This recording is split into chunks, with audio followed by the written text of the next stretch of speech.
Hello, everyone. I know many of you listen while falling asleep. Before you drift off, leave a comment telling me where you're watching from. And don't forget to like and subscribe. Now, let's get comfortable, relax, and dive into tonight's case. August 23, 1992. A Saturday afternoon along Interstate 80 in Illinois. The sun was bright, the highway stretched endlessly ahead, and thousands of travelers moved through the Midwest, heading to destinations unknown.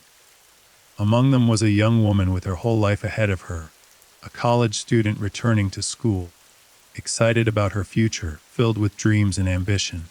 Her name was Tammy Jo Zywicki. She was 21 years old. By the end of that weekend, Tammy would be gone, vanished without a trace along a stretch of highway that should have been safe, in broad daylight, surrounded by passing cars. And 9 days later, her body would be found over 500 miles away, discarded like trash on a lonely road in the Missouri countryside. This is the story of a bright young woman whose life was stolen in a moment of vulnerability, a case that has haunted investigators for over 3 decades. A mystery that involves long-haul truckers, a possible serial killer, and a family that has never stopped searching for answers. This is the story of Tammy Zywicki. Tammy Jo Zywicki was born on June 11, 1971 in Marlboro, New Jersey. She was the younger of 2 children with an older brother named Garen. From the very beginning, Tammy was a bright light in her family's life. Her parents, John and Henry Zywicki, described her as curious, kind-hearted, and deeply intelligent. She had a smile that could light up a room, and a laugh that was infectious. Growing up, Tammy was the kind of child every parent dreams of. She was responsible, motivated, and compassionate.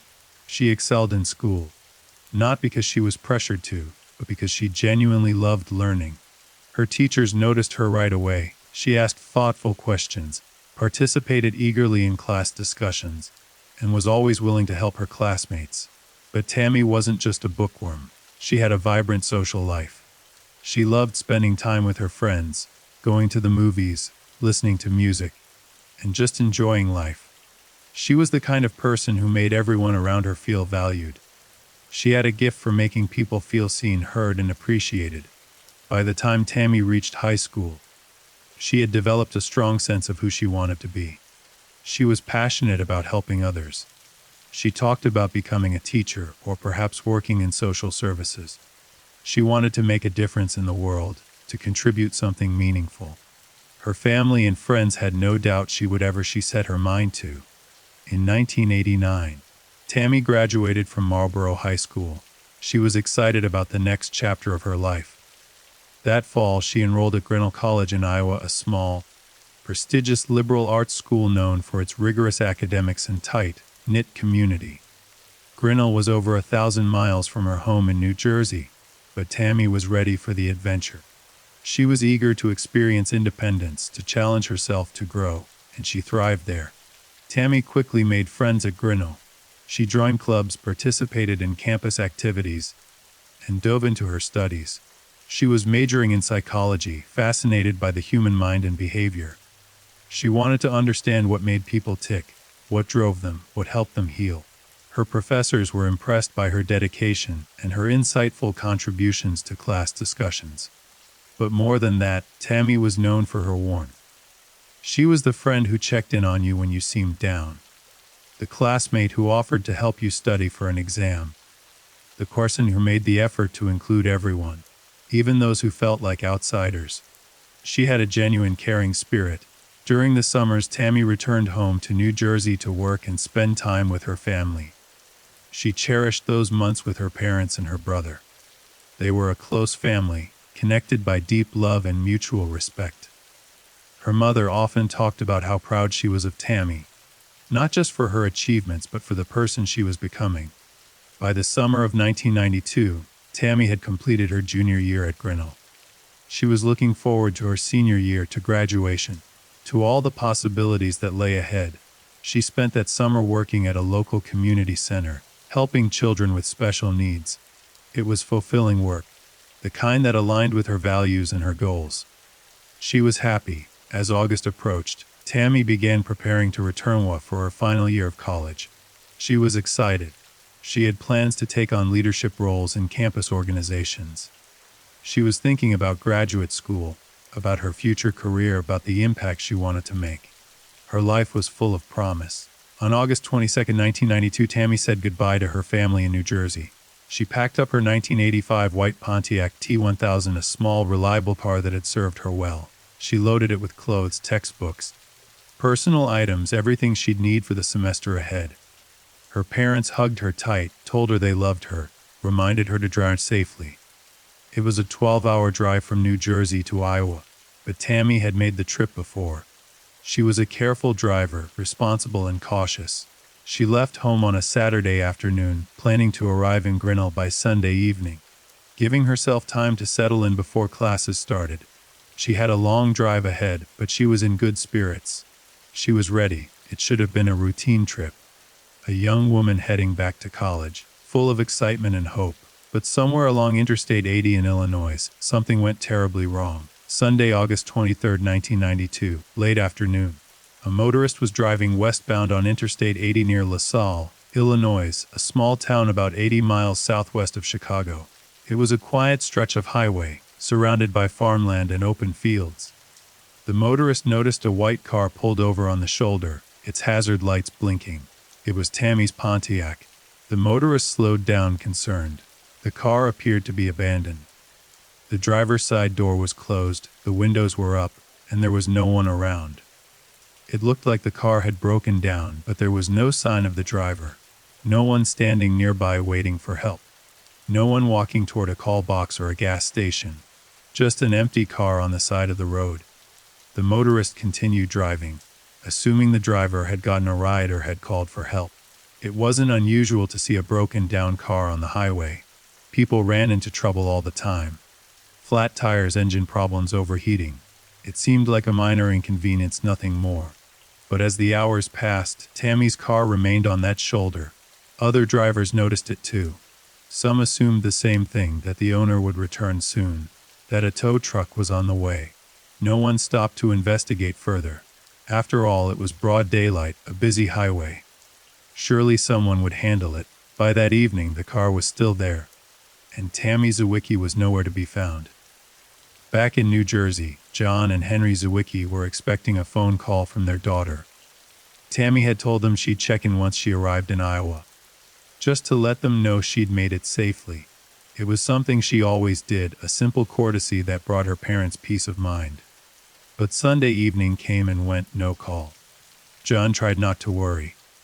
Maybe Tammy had arrived late and was too tired to call. Maybe she'd fallen asleep and would call first thing in the morning. It wasn't like her daughter to forget, but there could be a reasonable explanation. Monday morning. Still no call. John called Tammy's dorm room at Grinnell. No answer. She called again. Nothing. She reached out to Tammy's friends on campus, asking if anyone had seen her. They hadn't. In fact, they were expecting her to arrive that day.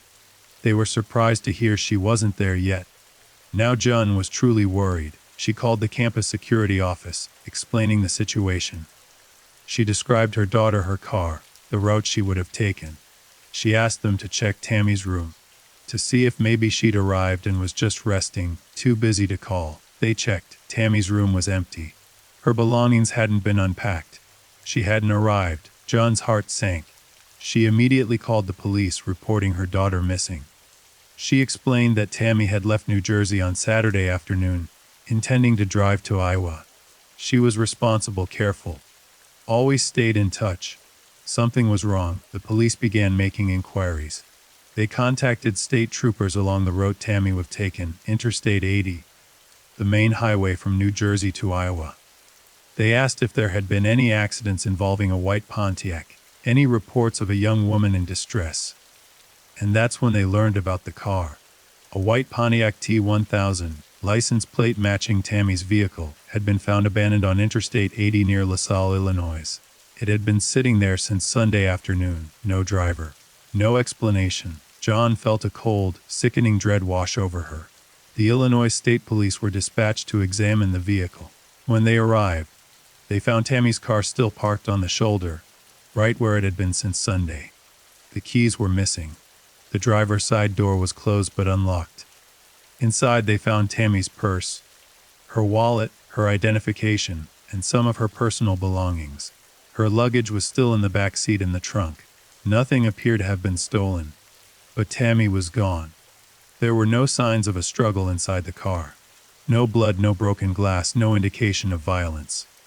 The car itself seemed to be in working order. Police were able to start it without any problems. It hadn't broken down. There was no mechanical failure that would have forced Tammy to pull over. So why had she stopped, and where was she? Investigators began piecing together a timeline. Tammy had left her home in New Jersey on Saturday, August 22nd, around mid-afternoon. She had a 12-hour drive ahead of her. Under normal circumstances, she would have arrived in Grinnell, Iowa, by early Sunday morning. But she never made it. The last confirmed sighting of Tammy was at a gas station in Sterling, Illinois around 3:00 p.m. on Sunday, August 23rd. A witness reported seeing a young woman matching Tammy's description filling up her white Pontiac. She appeared to be alone, calm, and in good spirits. Nothing seemed out of the ordinary. Sterling, Illinois is about 25 miles west of where her car was later found near LaSalle. Sometime between 3:00 p.m. and the late afternoon, Tammy's car ended up on the shoulder of Interstate 80. And Tammy vanished. What happened in those hours? Investigators began developing theories. Theory 1: mechanical trouble. Perhaps Tammy's car had experienced a problem, something subtle. Something that wouldn't be immediately obvious to investigators later. Maybe the engine was overheating, or there was a strange noise, or the car was handling oddly. Concerned, she pulled over to assess the situation. While stopped on the shoulder, she may have been approached by someone offering help. A seemingly kind stranger, a good Samaritan, or someone pretending to be one. Trusting and perhaps feeling vulnerable on the side of a busy highway, she may have accepted help. And that person may have taken advantage of her. Theory 2: forced off the road. Another possibility was that Tammy had been deliberately forced to pull over. Perhaps another vehicle had something was wrong with her car. A flat tire. A problem with her brake lights, something she couldn't see from the driver's seat. Concerned, she may have pulled over to check. Or perhaps someone had used more aggressive tactics, tailgating her. Flashing lights, making her feel unsafe unless she stopped. Theory 3: stage breakdown. Some investigators considered the possibility that someone had tampered with Tammy's car before she left New Jersey, or at one of her stops along the way. A loosened battery cable, a sabotaged fuel line. Something that would cause the car to stall or malfunction on the highway, forcing her to stop. This theory suggested premeditation. It suggested someone had been watching her, waiting for the right moment. But there was no evidence to support this. No witnesses reported seeing anyone suspicious near Tammy's car. No signs of tampering were found. Theory 4: random opportunistic abduction. The most likely explanation, according to many investigators, was that Tammy had pulled over for an innocent reason, to rest, to check a map, to adjust something in her car, and she was approached by someone with malicious intent. Someone who saw a young woman alone on the side of the highway and seized the opportunity. Interstate 80 was a major trucking route. Hundreds of semi-trucks traveled that stretch of highway every day, carrying goods across the country. Long-haul truckers were a constant presence. Most were honest, hard-working people. But some were not. There were known cases of truck drivers who preyed on vulnerable women, hitchhikers, stranded motorists, sex workers. Women who were alone. Isolated, easy targets.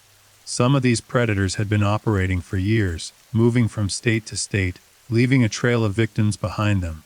Could Tammy have been abducted by a truck driver? It was a chilling thought. But it fit the facts. The Illinois State Police launched a massive search operation. They scoured the area around where Tammy's car had been found, looking for any sign of her. They searched the fields, the ditches, the wooded areas nearby. They brought in search dogs, helicopters, volunteers. They checked rests, gas stations, motels. They interviewed truckers, travelers, anyone who had been on that stretch of highway on Sunday. No one had seen Tammy. No one had seen anything unusual. It was as if she had simply disappeared. Her family was devastated. John and Henry Zwicky flew to Illinois, desperate to help with the search. They appeared on local news stations begging for information. They distributed flyers with Tammy's photo. describing her as 5 foot 720 pounds with long brown hair and hazel eyes. She had been wearing a white t-shirt, denim shorts, and white sneakers when she disappeared. "If anyone has seen our daughter, please come forward," John pleaded. "Please help us bring her home." Days passed.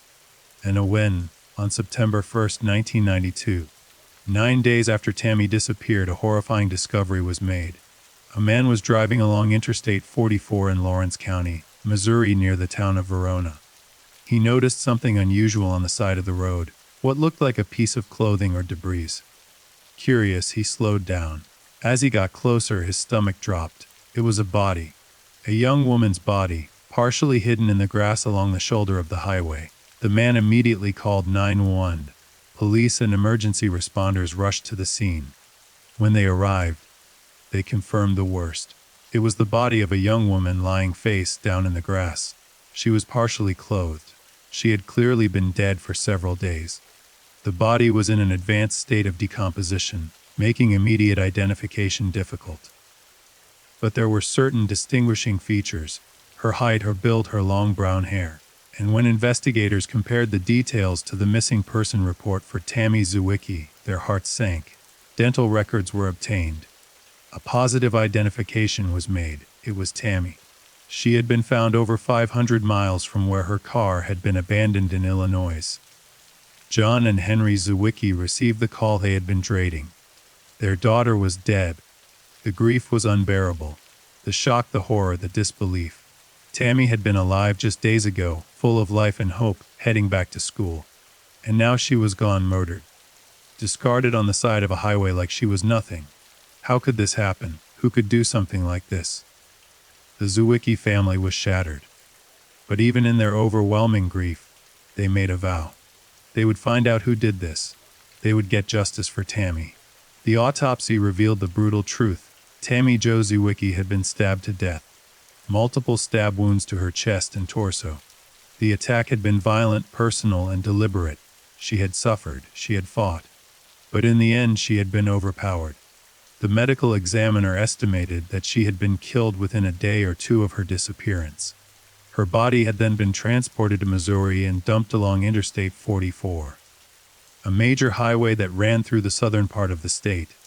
There was evidence of sexual assault. The investigators were sickened. This wasn't just a murder.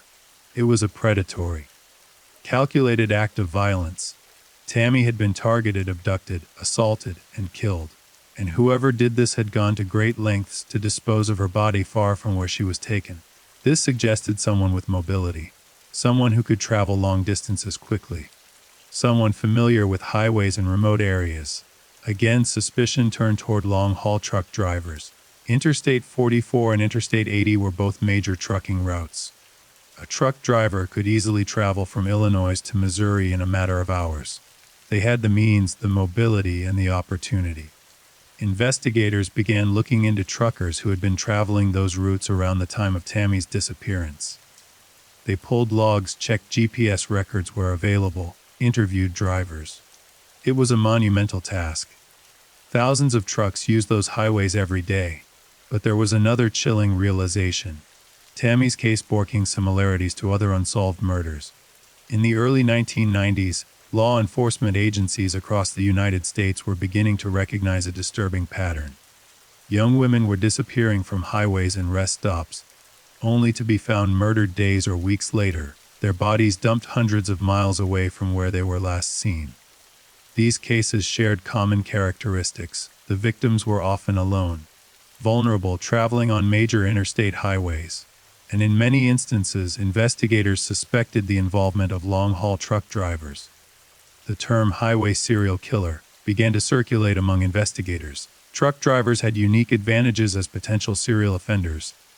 They traveled constantly, crossing state lines daily, making it difficult for local law enforcement agencies to connect crimes.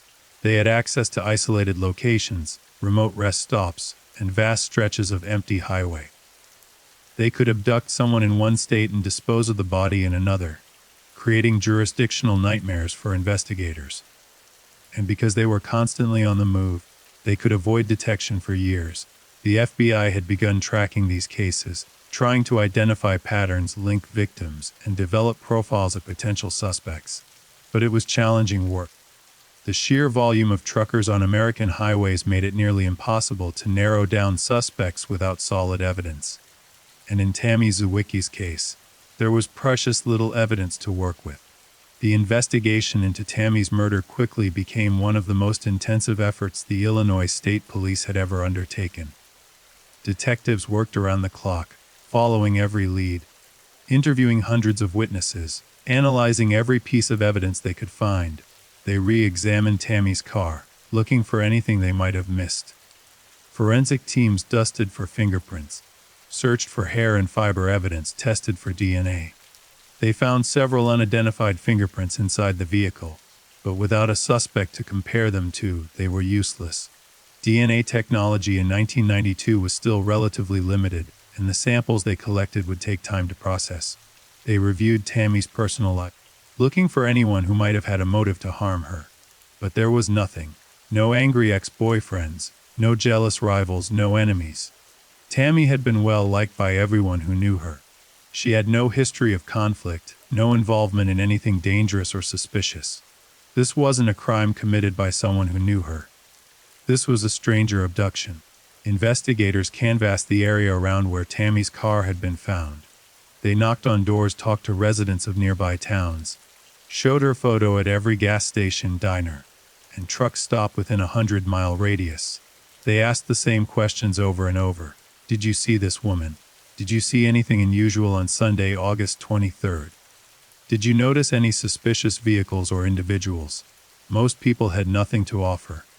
A few recalled seeing the white Pontiac on the shoulder of the highway, but no one had seen Tammy.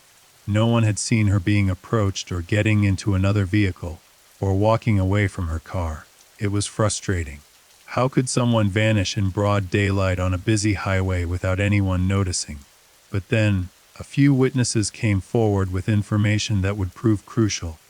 A truck driver reported that on Sunday afternoon, August 23rd, he had been traveling westbound on Interstate 80 near the area where Tammy's car was found. He recalled seeing a white car pulled over on the shoulder with its hazard lights on. And he remembered seeing a semi-truck parked behind it. This was significant. The truck driver couldn't recall the exact time, but he estimated it was mid to late afternoon. He hadn't thought much of it at the time. Trucks stopped to help stranded motorists all the time. It was a common courtesy among drivers. He assumed the trucker was offering assistance and kept driving. But now, in light of what had happened to Tammy, that image took on a sinister meaning. Police immediately began trying to track down that truck. They put out requests to trucking companies, asking for any information about drivers who might have been in that area on that day. They reviewed logbooks, delivery schedules, weigh station records, anything that might help them identify the truck and its driver. Another witness, a woman who'd been traveling with her family, also came forward. She reported seeing a semi-truck pulled over behind a small white car on Interstate 80 that Sunday. She remembered it because her children had been pointing out all the big trucks they saw on the highway, and this one had caught their attention. She couldn't describe the truck in detail, but she recalled it was a large, standard semi-trailer, possibly dark in color. Again, she hadn't thought anything was wrong at the time. She assumed the truck driver was helping someone. But now she realized she may have witnessed Tammy's abduction. Investigators pressed her for more details. Could she remember any markings on the truck? A company name, a logo, license plate? She couldn't. It had been a fleeting moment, a passing glance. She hadn't been paying close attention. Still, this was progress. 2 independent witnesses had placed a semi-truck at the scene, right around the time Tammy disappeared. It wasn't definitive proof, but it strongly supported the theory that a truck driver was involved. Police began developing a profile of the suspect. He was likely a long-haul truck driver, someone who regularly traveled Interstate 80 and Interstate 44. He was familiar with the routes, knew the isolated areas, and understood how to avoid detection. He was organized and methodical. He had abducted Tammy without being seen, transported her hundreds of miles, and disposed of her body in a location that delayed discovery. He was also violent and sadistic. The nature of Tammy's injuries suggested rage, control, and a desire to inflict pain. This wasn't a crime of opportunity that had spiraled out of control. This was deliberate, and most chilling of all, he had likely done this before. Investigators began looking into other unsolved cases involving young women found murdered near highways. They reached out to law enforcement agencies in neighboring states, asking if they had similar cases. And what they found was deeply disturbing. There were dozens of cases. Young women, many of them in their late teens or early 20s, had been found dead along highways across the Midwest and South. Some had been stabbed. Others had been strangled or beaten. Many showed signs of sexual assault, and in several cases the victims had last been seen at rest stops, truck stops, or along major interstates. The patterns were unmistakable. One case in particular caught investigators' attention. In April 1992, just 4 months before Tammy's murder, a 17-year-old girl named Bethy Lynn Cates had disappeared from her home in Michigan. Bethy was a troubled teenager who had run away from home several times before. On April 26, she vanished, and her family assumed she had run away again. 9 days later, her body was found along Interstate 40 in Greenwood, Arkansas, over 800 miles from where she was last seen. She had been stabbed to death. The circumstances were eerily similar to Tammy's case. A young woman, abducted and transported hundreds of miles, murdered and left on the side of a highway. Investigators began to wonder, could the same person have killed both Bethy and Tammy? In January 1992, a 23-year-old woman named Robin Lopez had been found murdered near a highway in Tennessee. She had been strangled. She had last been seen at a truck stop. And then there was the case of Michelle Welch and Jenny Bastian, 2 young girls who had been murdered in Washington state in 1986. While those cases were eventually solved years later through DNA evidence, at the time they were being investigated alongside dozens of other murders of young women across the country.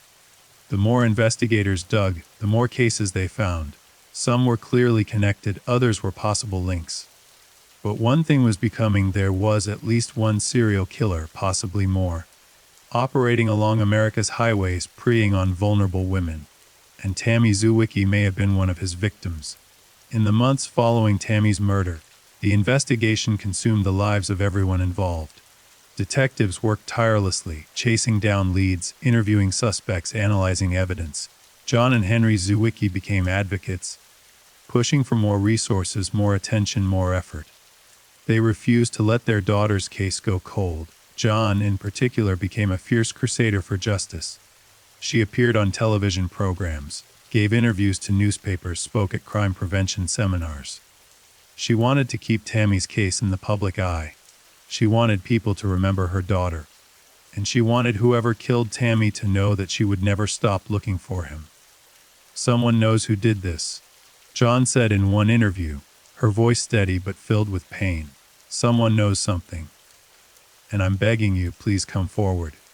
Help us get justice for Tammy." The FBI joined the investigation, bringing additional resources and expertise. They created a profile of the likely suspect, distributed it to law enforcement agencies across the country, and began cross-referencing Tammy's case with other unsolved murders. They were looking for connections, patterns, anything that might lead them to a suspect. But despite all the effort, despite all the resources, the case remained frustratingly unsolved. Months turned into years and still no arrests were made. But the investigation never stopped.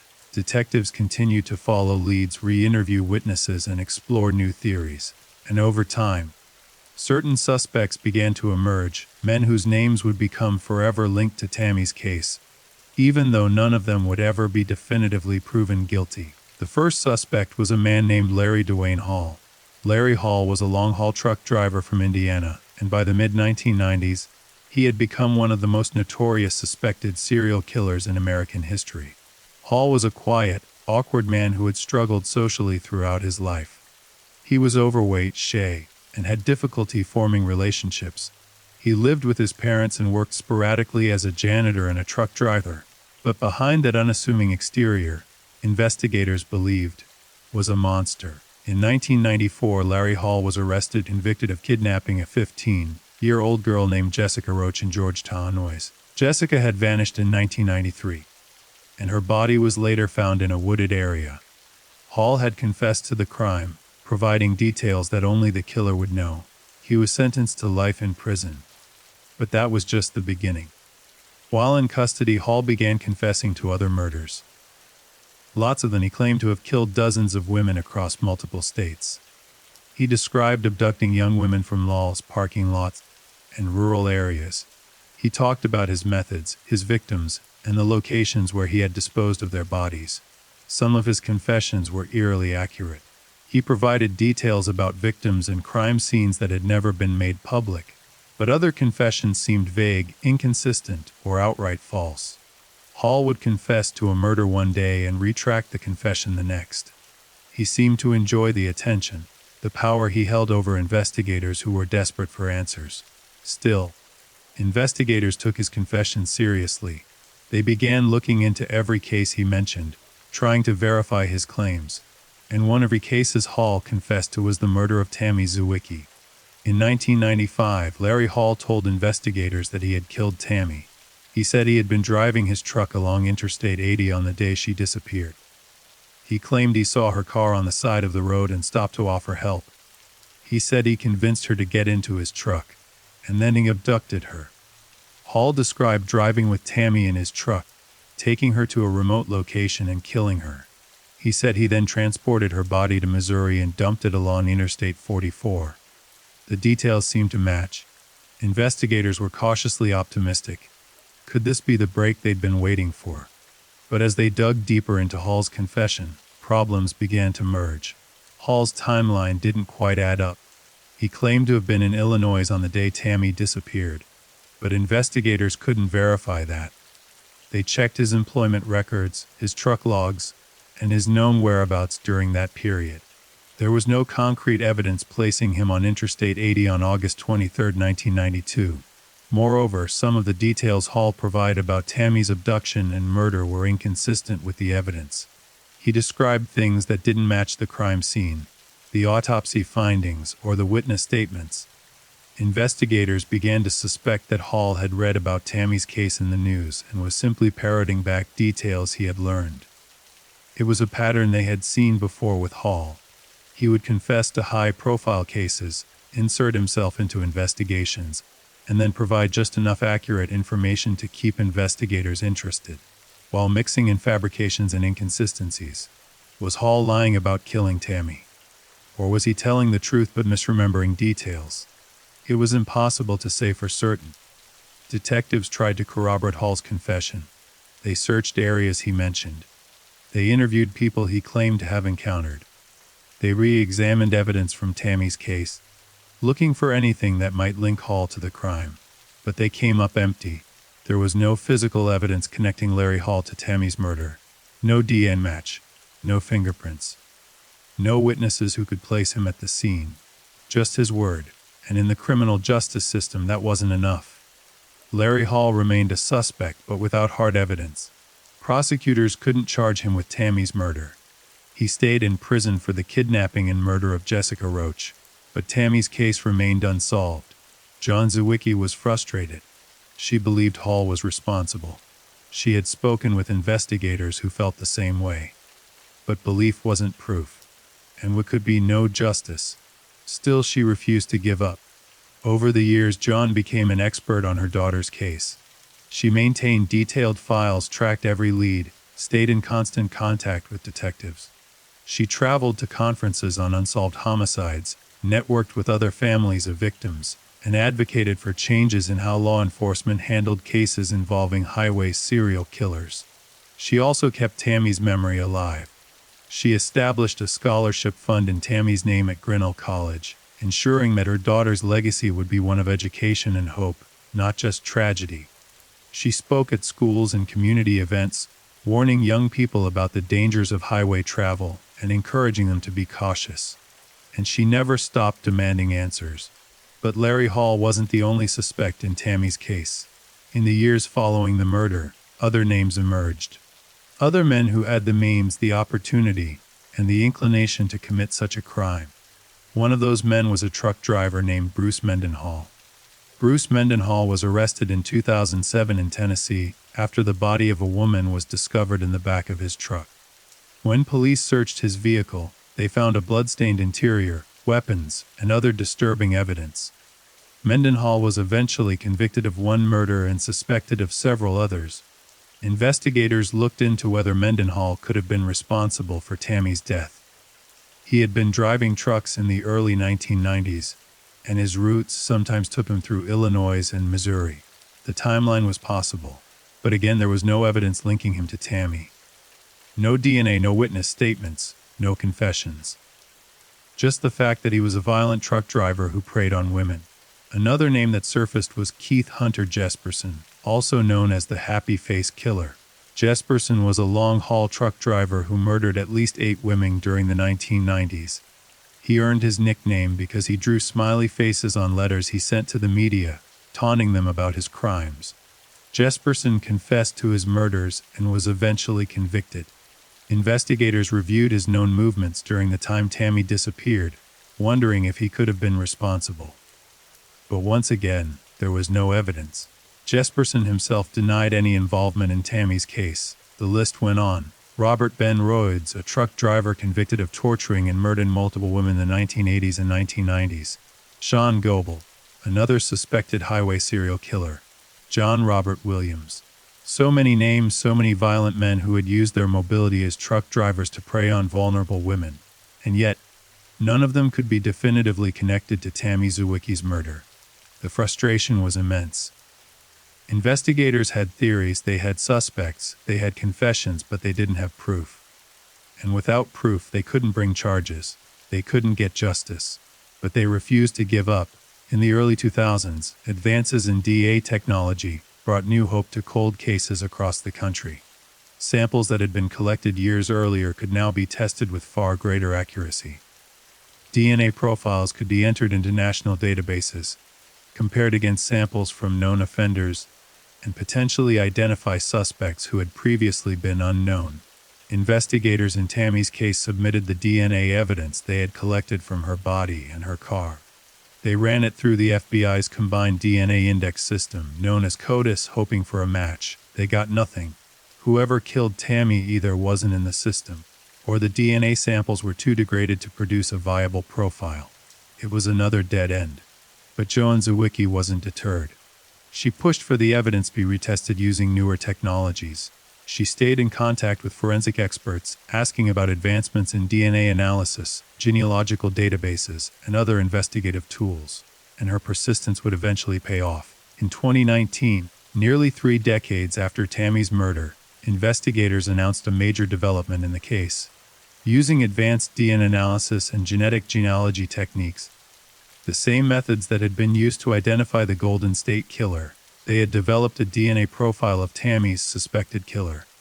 They uploaded that profile to public genealogical databases, hoping to find familial matches that could lead them to a suspect. The announcement sent shockwaves through the true crime community.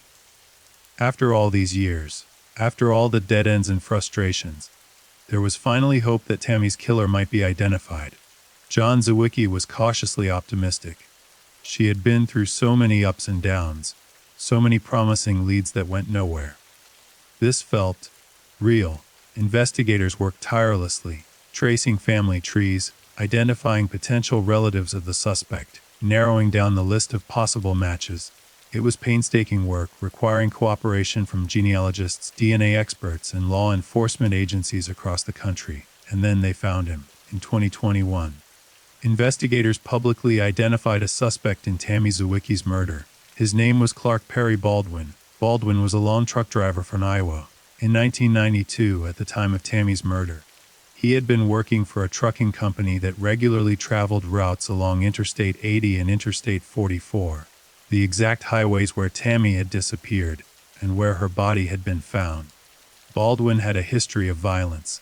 In the years following Tammy's murder, he had been involved in several disturbing incidents. In 1991, just 1 year before Tammy was killed, Baldwin had been arrested for attacking a woman in Wyoming. The woman had been hitchhiking when Baldwin picked her up in his truck. He drove her to a remote location, assaulted her, and threatened her with a knife. She managed to escape and reported the attack to police. Baldwin was arrested and charged, but he pleaded guilty to a lesser charge and served a relatively short sentence. He was back on the road within a few years. Then in 1992, just after Tammy's murder, Baldwin was arrested again. This time in Tennessee. He had abducted a woman at knife point, held her captive in his truck and sexually assaulted her. Again he was charged and again he was eventually released. Over the years, Baldwin continued to drive trucks, continued to move across the country, and continued to evade serious consequences for his violent behavior.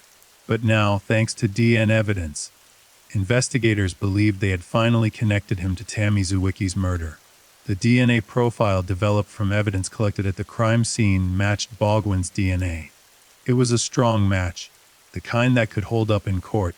Investigators were elated. After nearly 30 years, they finally had a solid suspect. But there was a problem. Clark Perry Baldwin was already dead. He had died in 2013, 8 years before investigators identified him as Tammy's suspected killer. He had never been charged with her murder. He had never been interrogated about it. He had never faced justice, and he never would. For John Zywicki, the news was bittersweet. On one hand, she finally had an answer. She finally knew, or at least had strong evidence to believe, who had killed her daughter. The uncertainty, the endless wondering, the sleepless nights questioning whether the killer was still out there, all of that could finally come to an end. But on the other hand, Baldwin was dead. There would be no trial, no confession, no opportunity to hear him admit what he had done, to look him in the eye and demand answers. No chance for a jury to convict him, for a judge to sentence him, for the world to see justice served. "It's not the closure I wanted," John said in an interview after Baldwin was identified. "At least now, we know. At least now Tammy's case isn't a mystery anymore." She paused, her voice breaking slightly. "I just wish he had been caught while he was alive. I wish he had faced a courtroom. I wish he had been held accountable." Investigators continued to build their case against Baldwin, even though he was deceased. They wanted to be absolutely certain before publicly naming him as the suspect. They reviewed his employment records, confirming that he had been driving routes through Illinois and Missouri in August 1992. They interviewed people who had known him, looking for any information that might corroborate the DNA evidence. And they looked into other unsolved cases, wondering if Baldwin might have been responsible for additional murders. One case stood out. In September 1991, just 1 year before Tammy was killed, a 29-year-old woman named Patricia Smith had been found murdered along a highway in Iowa. She had been traveling through the state when she disappeared. Her body was discovered days later, discarded in a rural area. The circumstances were similar to Tammy's case. A woman traveling alone, an abduction from a highway, a body dumped far from where she was last seen. Investigators tested DNA evidence from Patricia's case and compared it to the profile they had developed for Baldwin. It was a match. Clark Perry Baldwin had also killed Patricia Smith. Suddenly, the scope of Baldwin's crimes became clearer. He wasn't just a violent predator who had committed isolated acts of violence. He was a serial killer. He had murdered at least 2 women, possibly more, using his job as a truck driver to access victims and evade capture. Investigators began reviewing other unsolved cases from the 1990s, looking for any that might fit Baldwin's pattern. They reached out to law enforcement agencies across the country, asking if they had any cases involving women found murdered near highways during the time Baldwin had been active. Several cases emerged as potential matches. Some had DNA evidence that could be tested, others didn't. But the possibility that Baldwin had killed more than just Tammy and Patricia was very real. As investigators dug deeper into Clark Perry Baldwin's life, a portrait emerged of a man who had been hiding in plain sight for decades. A predator who had exploited the freedom and anonymity of the trucking industry to commit horrific crimes while maintaining the appearance of an ordinary working man. Baldwin was born in 1959 in Iowa. He grew up in a working-class family and had what appeared on the surface to be an unremarkable childhood.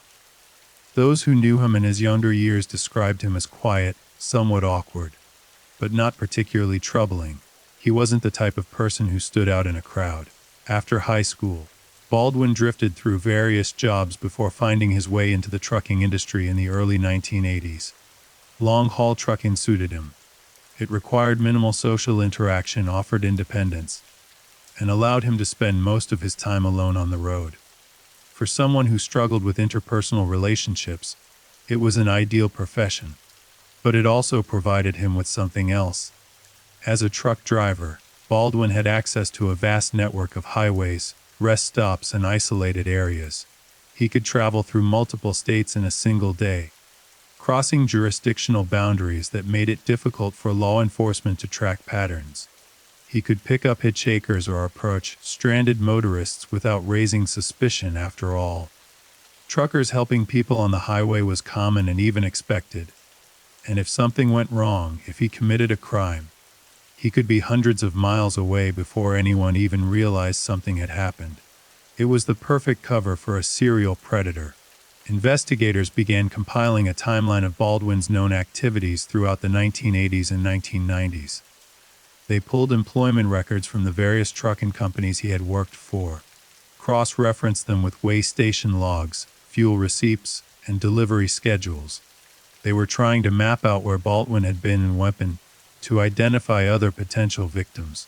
What they found was disturbing. Between 19 and 1993, Baldwin had crisscrossed the country repeatedly, driving routes that took him through Illinois, Missouri, Iowa, Tennessee, Wyoming, Kansas, Nebraska, and several other states. During this period, there were at least 15 unsolved murders of women found near highways in those regions. Not all of them could be attributed to Baldwin. Some had already been solved and linked to other perpetrators. Others had no DNA evidence available for comparison, but several remained open questions. Investigators focused on cases that shared key characteristics with Tammy Zywicki's and Patricia Smith's murders. Young women traveling alone, last seen on or near major interstate highways. Abducted during daylight hours or early evening, bodies found days later, dumped in remote locations far from where they disappeared. Evidence of sexual assault and violent death, often by stabbing or strangulation. One case that immediately caught investigators' attention was the murder of a woman named Darlene Hulse. Darlene Hulse was a 48-year-old mother and grandmother from Argos, Indiana. On August 17, 1984, she disappeared from her home in the middle of the day. Her family returned home to find the front door open, groceries still sitting on the counter, and Darlene gone. There were no signs of a struggle, no indication of what had happened. 3 days later, her body was found in a wooded area about 20 miles from her home. She had been sexually assaulted and strangled. The brutality of the crime shocked the small rural community. Despite an extensive investigation, Darlene's murder remained unsolved for decades. In the early 2000s, investigators re-examined the case using new DNA technology. They developed a DNA profile from evidence collected at the crime scene and entered it into national databases, hoping for a match. They didn't get one. But years later, when Clark Perry Baldwin's DNA profile was entered into the same databases following the identification in Tammy Zywicki's case, the system flagged a match. Baldwin's DNA matched evidence from Darlene Hulse's murder. Investigators were stunned. Darlene's case had occurred in 1984, 8 years before Tammy was killed. This meant Baldwin had been actively killing for at least that long, possibly even longer. Moreover, Darlene's abduction was different from Tammy's and Patricia's. She hadn't been traveling on a highway. She had been taken from her own home. This suggested Baldwin was willing to take greater risks, to adapt his methods depending on the opportunity. It made him even more dangerous. The discovery of Baldwin's connection to Darlene Hulse's murder prompted a massive review of cold cases across the Midwest. Detectives from multiple states began collaborating, sharing case files, comparing evidence, and looking for any other crimes that might bear Baldwin's signature. Another case emerged from Tennessee. In 1991, a 19-year-old woman named Tricia Raitler disappeared from Nashville. Tricia was a college student at Vanderbilt University, bright and ambitious, with her whole life ahead of her. On the evening of March 29, 1991, Tricia left her apartment to go to a nearby convenience store. She never returned. Despite extensive searches and investigations, Tricia was never found. Her case remained unsolved, Classified as a missing person presumed dead, investigators now began to could Baldwin have been involved. In 1991, Baldwin had been working for a trucking company that regularly made deliveries in and around Nashville. Records showed he had been in the area around the time Trisha disappeared. It was circumstantial, but it was enough to warrant further investigation. Unfortunately, without a body or physical evidence, there was no way to definitively link Baldwin to Trisha's disappearance. But the possibility remained, and it was haunting. How many other victims were there? How many women had crossed paths with Clark Perry Baldwin and never been seen again? As the investigation continued, more troubling details about Baldwin's past came to light. In addition to the 1991 assault in Wyoming and the 1992 assault in Tennessee, crimes for which he had been arrested and convicted, there were other incidents that had never resulted in charges. In 1989, a woman in Nebraska reported that she had been picked up by a truck driver while hitchhiking. The driver had seemed friendly at first, offering her a ride to the next town. But once they were on the highway, his demeanor changed. He became aggressive, making sexual advances and refusing to let her out of the truck. Terrified, the woman managed to jump from the moving vehicle at a stoplight, injuring herself but escaping. She reported the incident to police and provided a description of the truck and the driver. But without a license plate number or the driver's name, authorities couldn't track him down. The case went nowhere. Years later, when investigators showed the woman a photo of Clark Perry Baldwin, she positively identified him as the man who had attacked her. There were other similar reports. Women who had encountered Baldwin, who had felt threatened by him, who had narrowly escaped. Some had reported the incidents to police, others hadn't, either because they were afraid or because they didn't think anything would come of it. The pattern was clear. Baldwin had been a predator for decades, targeting vulnerable women, escalating from harassment to assault to murder, and for most of that time he had gotten away with it. One of the questions that haunted investigators was why Baldwin had never been caught sooner. He had been arrested multiple times for violent crimes against women. He had served jail time. He was in the system. So why hadn't anyone connected the dots? The answer was a combination of factors. Jurisdictional fragmentation, limited communication between law enforcement agencies, and the challenges of investigating crimes by transient individuals. In the 1980s and 1990s, there was no centralized database for tracking serial offenders who operated across state lines. Each local police department maintained its own records, and there was little coordination or information sharing between agencies. If a crime occurred in Illinois, detectives there wouldn't necessarily know about similar crimes in Tennessee or Wyoming unless they specifically reached out and asked. Moreover, Baldwin's crimes were spread out over time and geography. He didn't kill frequently enough or in a concentrated enough area to trigger immediate alarm. Each murder, each assault appeared to be an isolated incident. It was only when investigators started looking at the bigger picture, years later, with the benefit of DNA technology and better communication, that the pattern became visible. This was a common problem with highway serial killers. Their mobility made them nearly impossible to track using traditional investigative methods. They could commit a crime in one state, drive to another state the same day, and disappear into the anonymity of the road. It wasn't until the FBI established the Highway Serial Killings Initiative in 2004 that law enforcement agencies began systematically sharing information about unsolved murders connected to truck stops and highways. By then, Baldwin had already been inactive for years, and many of his suspected crimes had gone cold. For John Zawicki, learning the full extent of Baldwin's suspected crimes was both validating and heartbreaking. Validating, because it confirmed what she had believed all along, that her daughter had been killed by a serial predator, someone who had done this before and would have continued doing it if he hadn't been stopped. It meant Tammy's death wasn't random, wasn't a one-time act of violence by an otherwise normal person who had snapped. It was the work of a calculated killer. But it was also heartbreaking because it raised the question, could Tammy have been saved if Baldwin had been properly investigated after the 1991 assault in Wyoming, if he had been sentenced to a longer prison term, if law enforcement had recognized him as a serial offender, Would Tammy still be alive? John tried not to dwell on those thoughts. She knew they would drive her mad, but it was impossible not to wonder. In the years following Baldwin's identification, John became an even more vocal advocate for victims' rights and for reforms in how law enforcement handled serial crime investigations. She spoke at conferences, gave interviews, and pushed for legislation that would improve information sharing between jurisdictions and mandate longer sentences for violent offenders. She also worked with other families who had lost loved ones to highway serial killers. She connected with the family of Darlene Hulse, offering support and solidarity. She reached out to the families of other potential Baldwin victims, helping them navigate the painful process of reopening old wounds in the hope of finding answers. And she continued to honor Tammy's memory. Every year on Tammy's birthday, John released balloons at the site where her daughter's car had been found on Interstate 80. It was a ritual, a way of keeping Tammy's spirit alive, of reminding the world that she had existed, that she had mattered. Tammy was more than a victim, John often said. She was a daughter, a sister, a friend. She had dreams and plans and so much potential. I don't want people to remember her just as the girl who was murdered.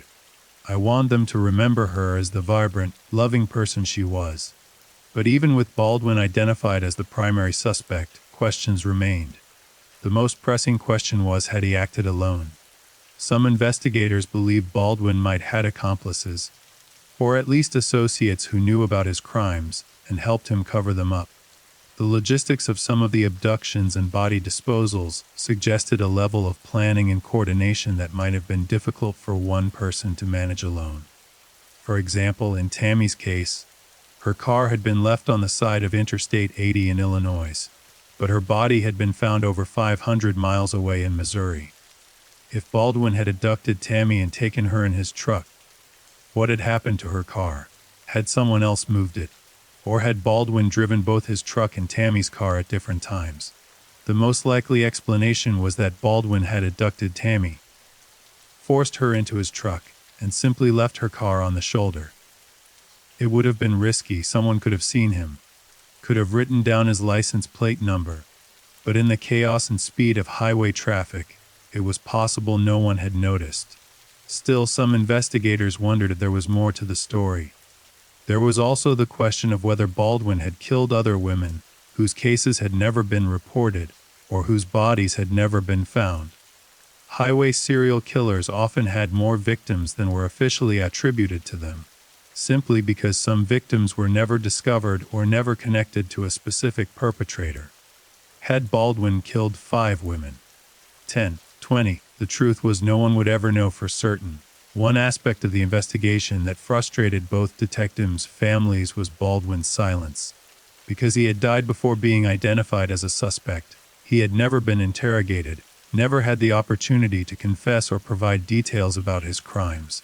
Many serial killers, when finally caught, eventually talked.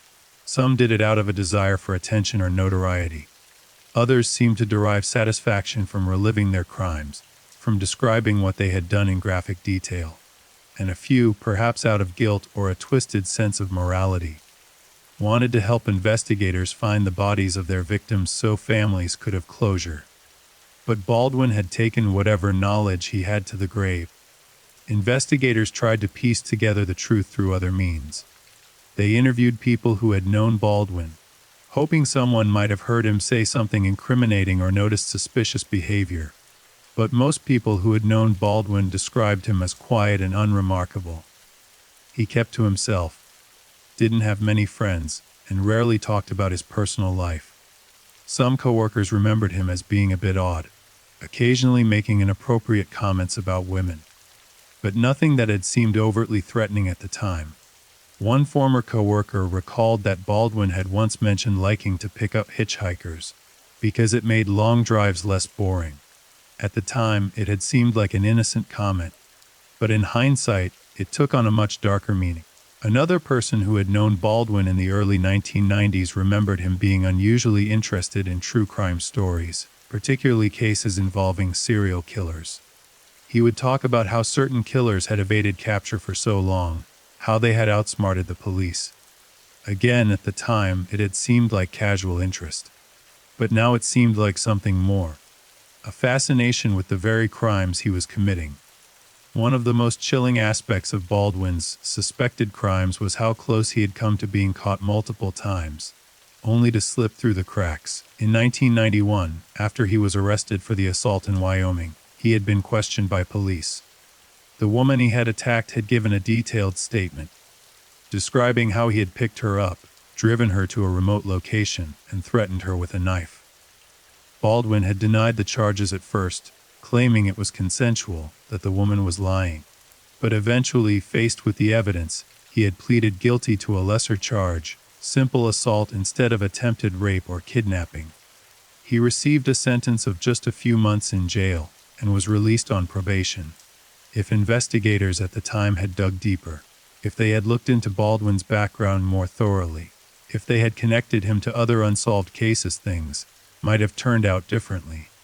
But they didn't, and so Baldwin went back to driving trucks, back to traveling the highways, back to hunting for victims.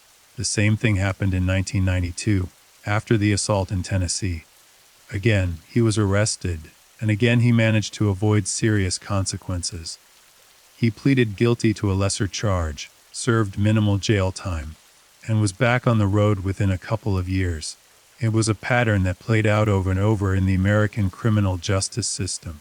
Violent offenders who should have been locked away for decades instead receiving slaps on the wrist, only to go on and commit even worse crimes. For the families of Baldwin's victims, this was perhaps the most painful part of the story.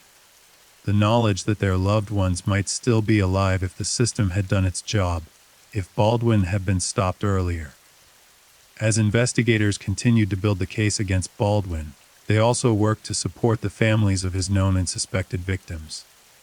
They held meetings with the families, updating them on the progress of the investigation, answering their questions as best they could, and offering resources for counseling and support. For many of these families, the identification of Baldwin brought a complicated mix of emotions. Relief, because they finally had answers. After years, sometimes decades, of not knowing what had happened to their loved ones, they now knew who was responsible. Anger, because Baldwin had died without facing justice. He had never been arrested for these murders, never stood trial, never been forced to account for what he had done. And grief, because even with answers, their loved ones were still gone. Knowing who killed them didn't bring them back. Jon Zawicki understood all of these emotions intimately. She had lived with them for 30 years. In an interview, she was asked what to say to Baldwin if he were still alive. She paused. "I would ask him why," she finally said. "Why Tammy? Why did he choose her? What did he do to her in those final hours? Did she suffer? Did she know what was happening?" Her voice broke. "And then I would tell him what he took from us. Not just Tammy, but the future she should have had, the career she should have built, the family she might have had, the people she would have helped. He didn't just kill my daughter. He killed everything she could have been." In 2022, law enforcement held a press conference to officially announce the findings of their investigation. They stated that, based on DA evidence and other investigative work, they had identified Clark Perry Baldwin as the person responsible for the murders of Tammy Zawicki, Patricia Smith, and Darlene Hulse. They also stated that Baldwin was a suspect in several other unsolved cases, though those investigations were ongoing. The press conference was attended by members of all three victims' families. They stood together, united in grief and in their determination to see their loved ones remembered. Jon Zawicki spoke on behalf of the families. "For 30 years, we have waited for this day," she said, her voice steady despite the emotion behind it. "We have waited for answers, for justice, for the truth. Today we finally have some of those answers. We know who killed our daughters, our sisters, our mothers. We know his name." She paused, looking directly at the cameras. "But knowing his name doesn't bring them back. It doesn't undo the pain, the loss, the decades of wondering. What it does is give us something else: certainty. We are certain now that we did everything we could. We are certain that these cases will not be forgotten. And we are certain that our loved ones can finally rest in peace, knowing their killer has been identified." she concluded with a message to other families of unsolved murder victims. "Don't give up," she said. "Keep fighting. Keep demanding answers. Technology is advancing, investigative techniques are improving, and cases that seemed hopeless years ago are being solved today. There is always hope." The identification of Clark Perry Baldwin as a serial killer sent ripples through the true crime community and law enforcement circles. It became a case study in how advances in DNA technology and genetic genealogy were revolutionizing cold case investigations. The techniques used to identify Baldwin, uploading DNA profiles to public genealogical databases, building family trees, narrowing down suspects through genetic connections, had only recently become viable tools for investigators. The Golden State Killer case in 2018 had demonstrated the power of these methods, and now they were being applied to dozens of cold cases across the country. Tammy Zawicki's case became one of the success stories, proof that even decades-old murders could be solved with persistence, technology, and collaboration. But it also highlighted the limitations of the criminal justice system. Baldwin had been identified, yes, but he would never face trial. His victims' families would never get to see him convicted, never get to confront him in a courtroom, never get to hear a judge sentence him. That kind of closure was denied to them. Still, the identification was significant. It meant the case was no longer unsolved. It meant Tammy and the other victims weren't just statistics, weren't just cold case numbers filed away in dusty archives. They were real people who had been killed by a real person, and now the world knew who that person was. In the months following the press conference, investigators continued to work on linking Baldwin to other unsolved cases. They reached out to law enforcement agencies in states where Baldwin had worked, asking them to review their cold cases for any that might match his pattern. Several agencies responded with cases they wanted to explore further. DNA evidence was submitted for testing.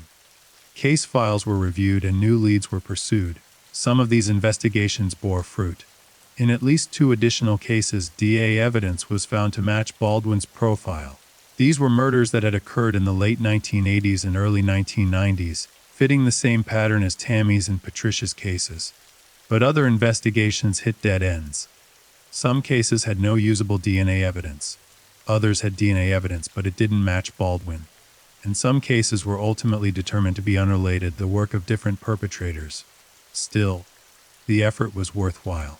Even if only a few additional cases were solved, it meant families who had been waiting for decades finally got answers.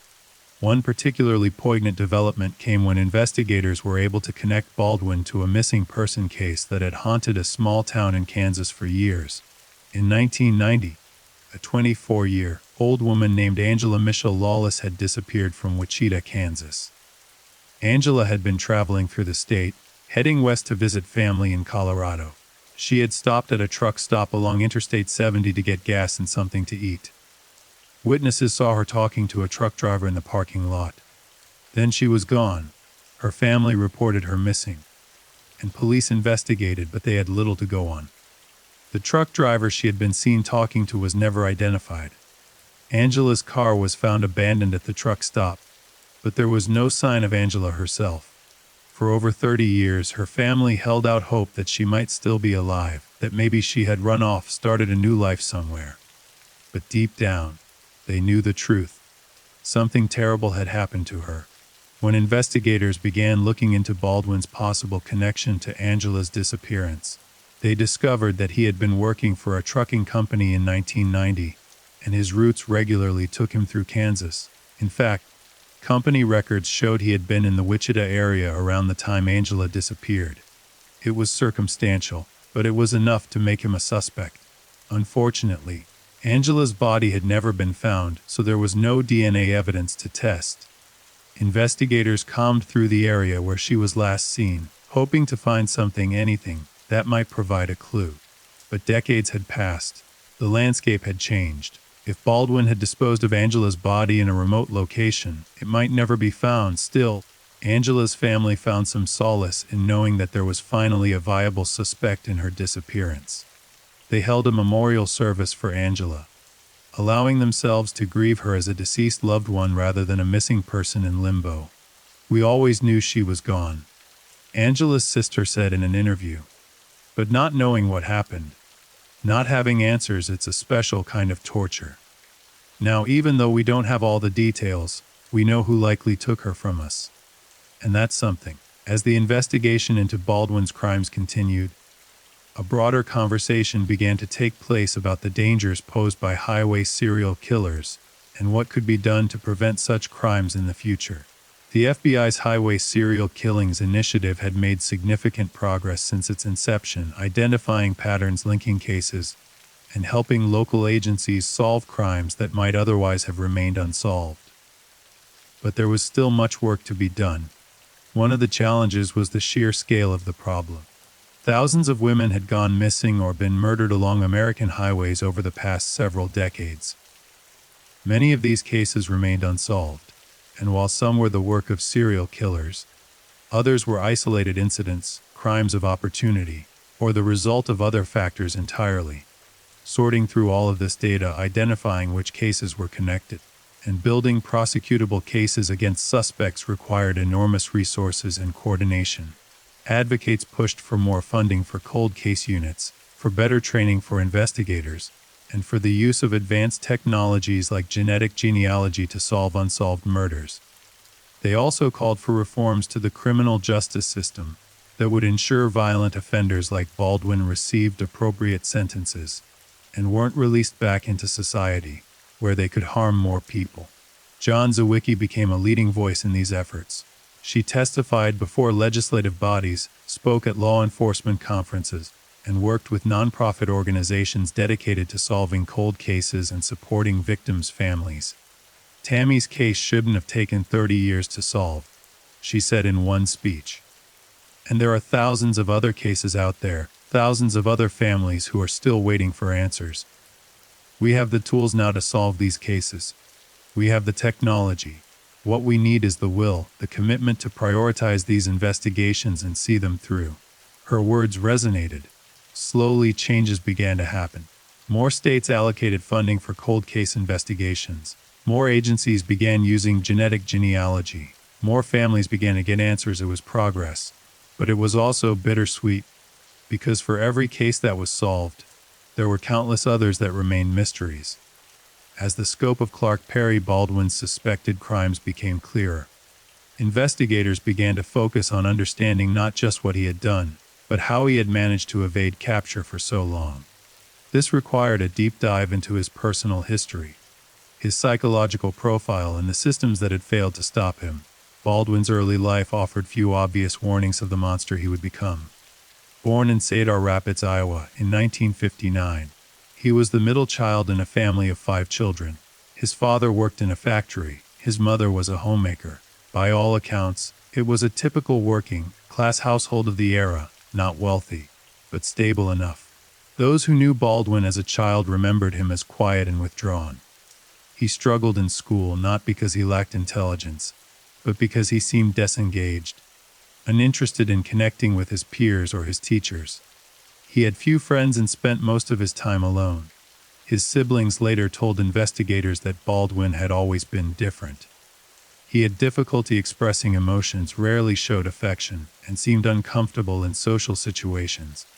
He preferred to be by himself, often disappearing for hours to walk alone through the woods near their home.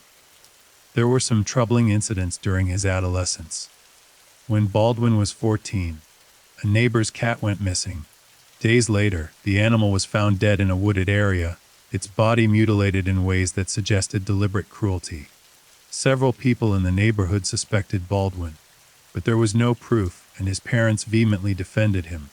In high school, Baldwin's social isolation deepened. He didn't participate in sports, didn't join clubs, didn't date. He was bullied by some of his classmates, who mocked his awkwardness and his appearance. He was overweight, poorly groomed, and seemed oblivious to social norms. But beneath that awkward exterior, something darker was developing. After graduating high school in 1977, Baldwin drifted through a series of dead-end jobs: work, janitorial services, factory labor. He never stayed in one place for long. He had trouble getting along with coworkers and supervisors, often getting into petty disputes or simply disappearing without notice. In the early 1980s, He discovered truck driving. For someone like Baldwin, the profession was ideal. It required minimal interaction with others. He could spend days or weeks on the road alone with his thoughts, stopping only to deliver cargo and refuel. There was no office, no coworkers to navigate, no social expectations to meet, and it gave an access to an endless supply of potential victims. Truck stops, rest areas, and highways were frequented by vulnerable people: hitchhikers looking for rides, sex workers looking for clients, stranded motorists in need of help. These were people who were often on the margins of society, people whose disappearances might not be immediately noticed or investigated with urgency. Baldwin began picking up hitchhikers in the mid-1980s. At first, according to investigators' reconstruction of his activities, he may have simply enjoyed the company, the brief human interaction. But over time, his interactions with these passengers became more sinister. He started making sexual advances. When they were rejected, he became aggressive.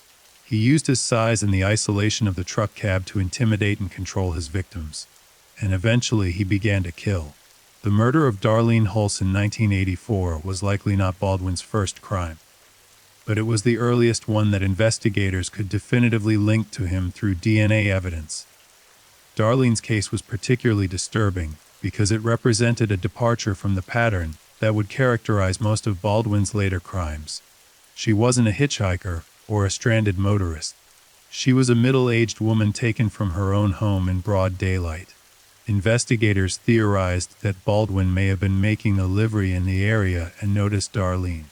Perhaps saw her alone in her yard or through a window. He may have knocked on her door under some pretext, asking for directions, requesting water, claiming to have car trouble, and then forced his way inside when she opened the door. The attack had been brutal and quick. There were signs that Darlene had tried to fight back, but she had been overpowered. Baldwin had sexually assaulted her, strangled her, and then transported her body to a wooded area miles away. The boldness of the crime suggested someone who was confident, someone who had likely committed similar acts before and felt secure in his ability to avoid detection.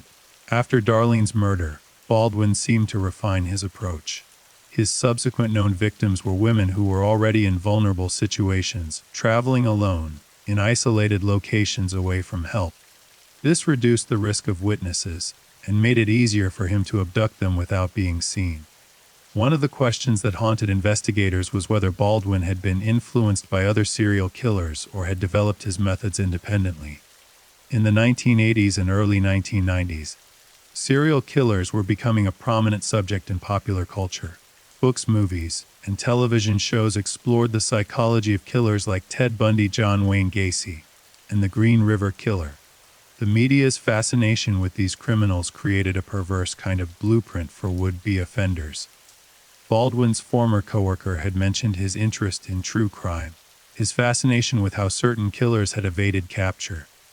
It was possible he had studied these cases, learned from them, and applied those lessons to his own crimes.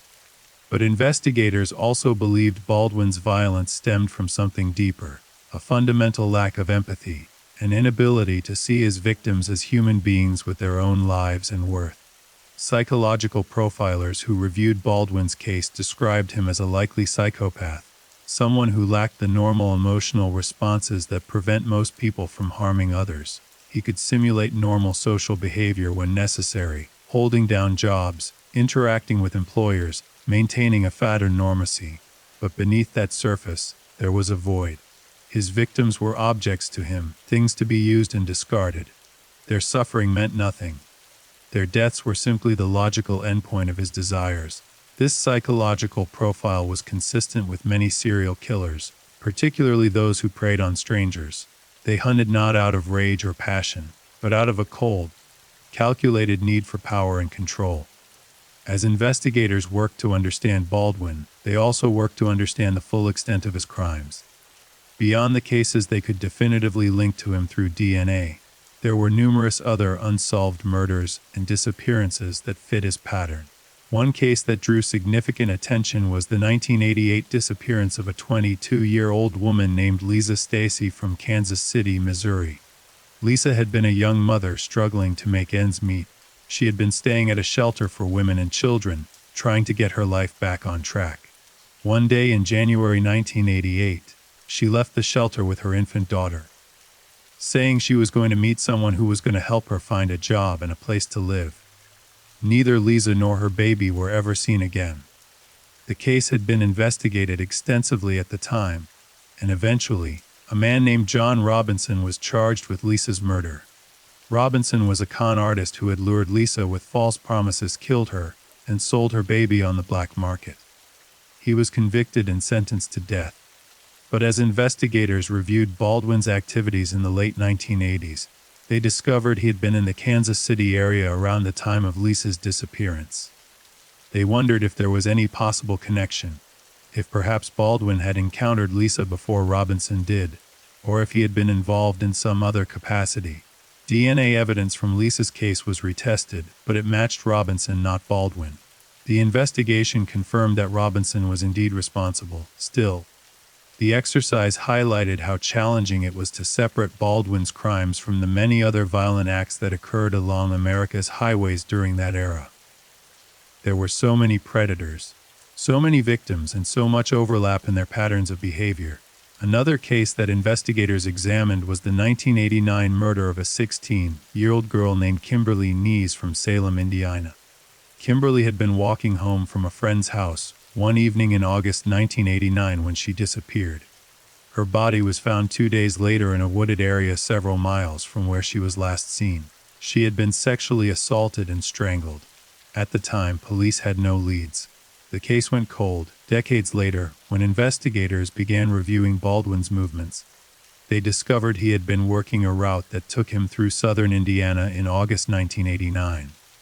It was possible he'd encountered Kimberly, perhaps offered her a ride, and then abducted her. DNA evidence from Kimberly's case was submitted for testing in comparison to Baldwin's profile. The results came back inconclusive. The DNA sample was too degraded to make a definitive match or exclusion. Baldwin could not be ruled out as a suspect, but he could not be definitively linked to the crime either. It was frustrating, but it was also the reality of working with evidence that was decades old.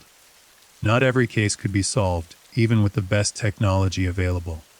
Despite these challenges, investigators were able to build a substantial case file on Baldwin, documenting at least 5 murders. They could contain Darlene Hulse in 1984, Patricia Smith in 1991, Tammy Zwicky in 1992, and 2 additional Jane Doe victims whose bodies had been found in the early 1990s and later identified through DNA and genetic genealogy.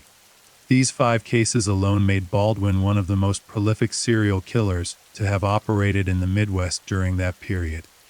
But investigators believe there were more.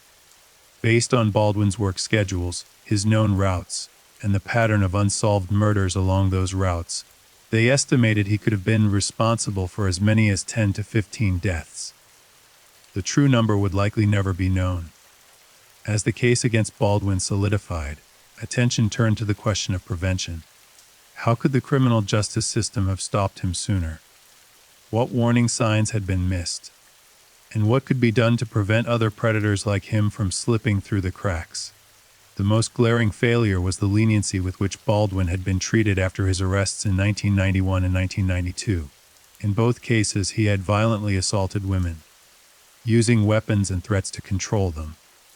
These were serious felonies that should have resulted in lengthy prison sentences. Instead, through plea bargains and lenient sentencing, Baldwin had spent minimal time behind bars. And each time he was released, he went back to driving trucks, back to hunting for victims. This pattern was not unique to Baldwin. Across the country, violent offenders were routinely given second, third, and fourth chances, often because the criminal justice system was overburdened, because prosecutors wanted to avoid lengthy trials, or because judges underestimated the danger these individuals posed. Victims' advocates, including John Zwicky, argued that the system needed to change. Violent crimes against women, particularly sexual assaults, needed to be taken more seriously. Offenders needed to face real consequences, not just slaps on the wrist. If Baldwin had been locked up for 20 years after the 1991 assault, my daughter would still be alive, John said in one interview. That's not speculation. That's fact. He was in custody. He was identified as dangerous, and they let him go. Her words were painful, but they were true. Another issue that emerged from the Baldwin case was the need for better tracking and monitoring of long-haul truck drivers. The trucking industry employed millions of people, the vast majority of whom were honest, law-abiding individuals. But the nature of the job, constant travel, isolation, access to remote locations, made it attractive to certain types of predators. In response to growing concerns about highway serial killers, some lawmakers and advocates began pushing for reforms. These included more thorough background checks for truck drivers, including screening for violent criminal histories, installation of GPS tracking in all commercial trucks, creating a record of where drivers traveled and when, mandatory reporting of suspicious behavior by trucking companies, including drivers who frequently changed employers or had unexplained gaps in their work histories, increased patrols and surveillance at truck stops and rest areas known to be frequented by sex workers and other vulnerable populations. Some of these reforms were met with resistance from the trucking industry, which argued that they imposed unnecessary costs and infringed on drivers' privacy. But advocates countered that the safety of potential victims had to take priority. "We're not saying all truck drivers are dangerous," John explained. "We're saying that we need reasonable safeguards to identify the ones who are. Just like we have background checks for teachers and childcare workers, we should have them for people who have the mobility and opportunity to commit these kinds of crimes." In addition to systemic reforms, the Baldwin case also highlighted the importance of public awareness and education. Many of Baldwin's victims had been in vulnerable situations, hitchhiking, stranded on the side of the road, traveling alone through isolated areas. While victim blaming was never appropriate, there were practical steps people could take to reduce their risk. Safety advocates developed campaigns aimed at educating young people, particularly young women, about the dangers of accepting rides from strangers, the importance of staying in well-lit, populated areas, and the value of letting someone know their travel plans. Technology also offered new tools for safety. Cell phones, which were becoming ubiquitous by the late 1990s and early 2000s, allowed stranded motorists to call for help without having to rely on strangers. GPS tracking apps enabled friends and family to monitor loved ones' locations in real time. Rideshare services provided alternatives to hitchhiking. These technological advances undoubtedly saved lives, but they also created a false sense of security. Predators adapted, finding new ways to access victims even in an increasingly connected world. The fundamental truth remained: as long as there were people willing to harm others, there would be victims. The best society could do was make it harder for predators to operate and easier for law enforcement to catch them when they did. In the years following Baldwin's identification, John Zawicki became a mentor to other families dealing with unsolved murders. She received letters and emails from all over the country, parents, siblings, children of victims who were desperate for guidance, for hope, for someone who understood what they were going through. She responded to every single one. She shared her experiences, offered advice on how to work with law enforcement, explained the process of DNA testing and genetic genealogy, and provided emotional support. She became a lifeline for people who felt lost in the maze of the criminal justice system. "When Tammy was first killed, I felt so alone," John said. "I didn't know anyone who had been through this. I didn't know how to navigate the system, how to keep the investigation moving forward, how to cope with the grief while also fighting for justice. I don't want other families to feel that alone." She also worked to keep Tammy's memory alive in more personal ways. She maintained a website dedicated to Tammy's case, filled with photos, memories, and updates on the investigation. She organized annual memorial events, bringing together family, friends, and community members to honor Tammy's life. And she continued to fund the scholarship at Grinnell College, ensuring that students who embodied Tammy's values, compassion, intelligence, dedication to helping others, would have the opportunity to pursue their education. Tammy wanted to make a difference in the world, John said.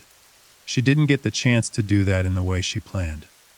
But through this scholarship, through the awareness we've raised about highway safety and victims' rights, through the other cases that have been solved using the same techniques that identified Baldwin in some way, She's still making a difference.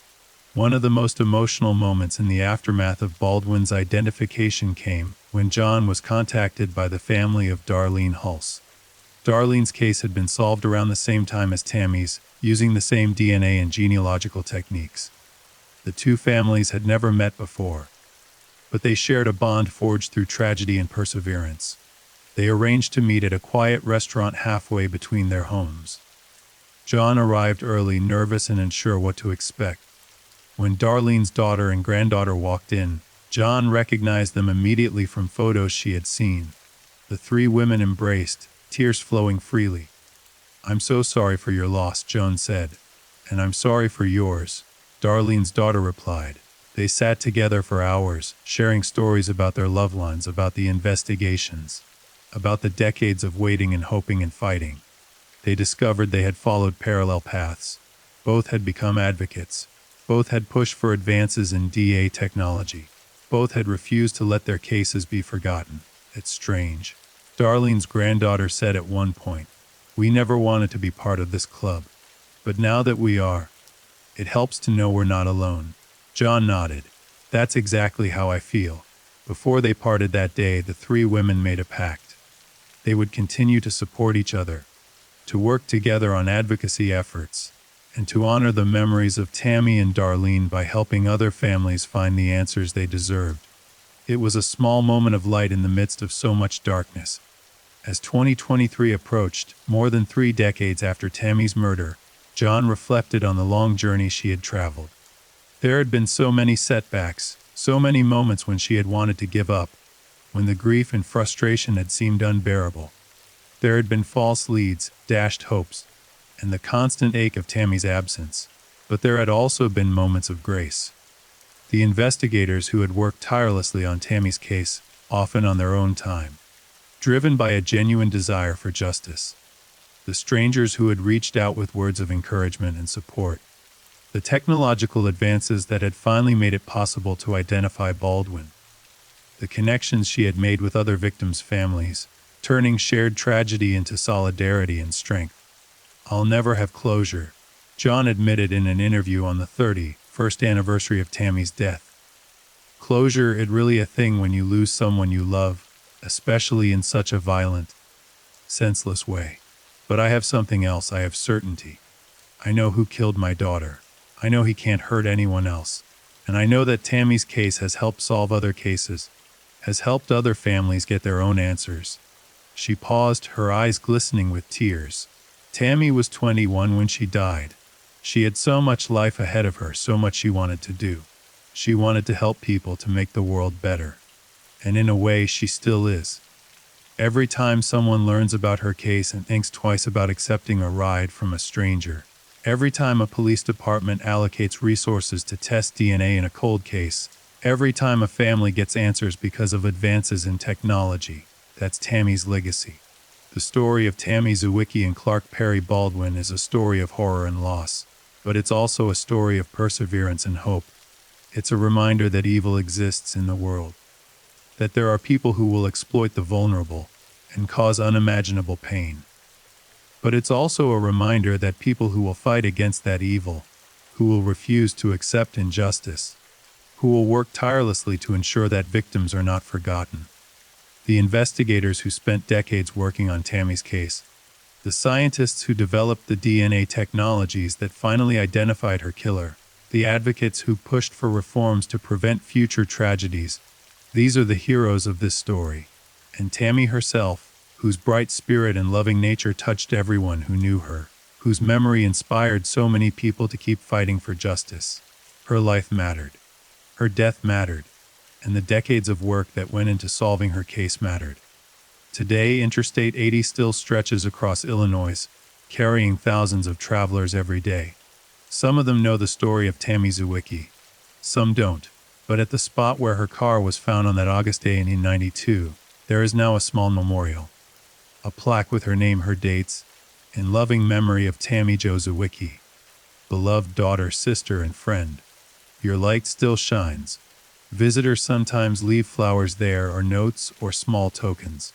Some are from family and friends. Others are from strangers who learned about Tammy's case and wanted to pay their respects. John visits the memorial every year on Tammy's birthday. She brings balloons, just as she always has. She sits for a while talking to Tammy as if she's still there, still listening. And in a way, maybe she is.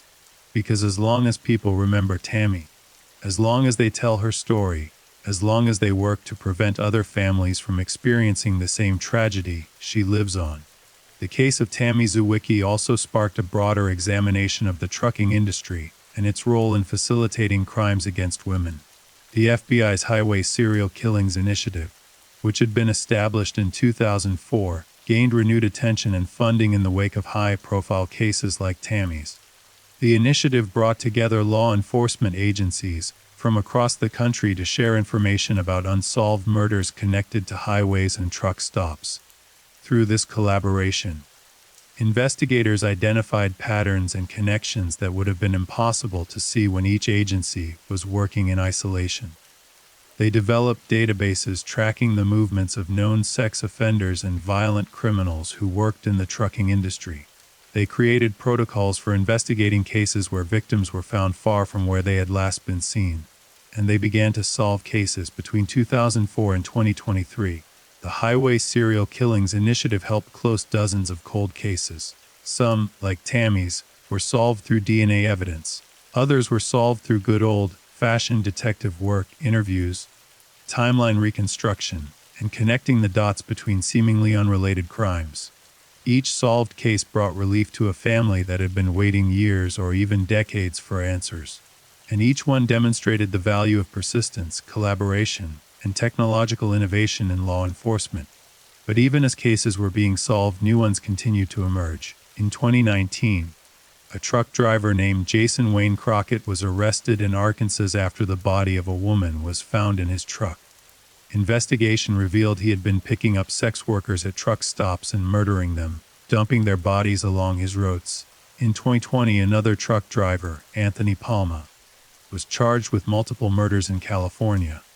He had been preying on vulnerable women for years, using his truck as a mobile prison and murder scene. These cases and others like them demonstrated that the problem of highway serial killers was far from solved. As long as there were predators willing to exploit the mobility and anonymity afforded by long-haul trucking, there would be victims. But the response to these cases was different than it had been in the 1980s and 1990s. Law enforcement was more coordinated, more technologically sophisticated, and more aware of the patterns to look for. Cases were being solved faster, and killers were being caught before they claim as many victims. It was progress, even if it was incremental. One of the most significant developments in recent years has been the use of genetic genealogy to solve cold cases. This technique, which involves uploading DNA profiles to public genealogical databases and using family tree research to identify suspects, has revolutionized cold case investigations. The process is complex and time-consuming. Investigators start with a DNA profile from the crime scene, blood, semen, hair, or other biological material left by the perpetrator. They upload this profile to databases like GeneMatch or Family Tree DNA, which are populated by people who have submitted their DNA for ancestry research. If there's a match, even a distant one, like a third or fourth cousin, investigators can begin building a family tree. They use public records, genealogical databases, and traditional research methods to identify all the descendants of the common ancestor shared by the crime scene DNA and the database match. Then they narrow down the list, eliminating people who couldn't have committed the crime based on age, location, or other factors. Eventually, they're left with a small pool of potential suspects. The final step is obtaining a direct DNA sample from the suspect, perhaps from discarded trash, a coffee cup, or a cigarette, and comparing it to the crime scene DNA. If it matches, they have their killer.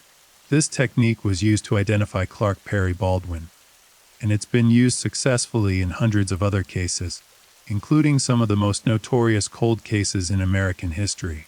The success of genetic genealogy in solving cold cases like Tammy Zwicky's murder has sparked both celebration and controversy. While families of victims have welcomed this powerful new tool, questions have arisen about privacy. consent, and the ethical implications of using public databases for law enforcement purposes. When people submit their DNA to ancestry websites, they're typically doing so to learn about their heritage, to find distant relatives, to understand their genetic makeup. Most don't realize that by doing so, they may inadvertently be helping to identify a criminal relative, someone they may have never met, someone whose crimes they knew nothing about.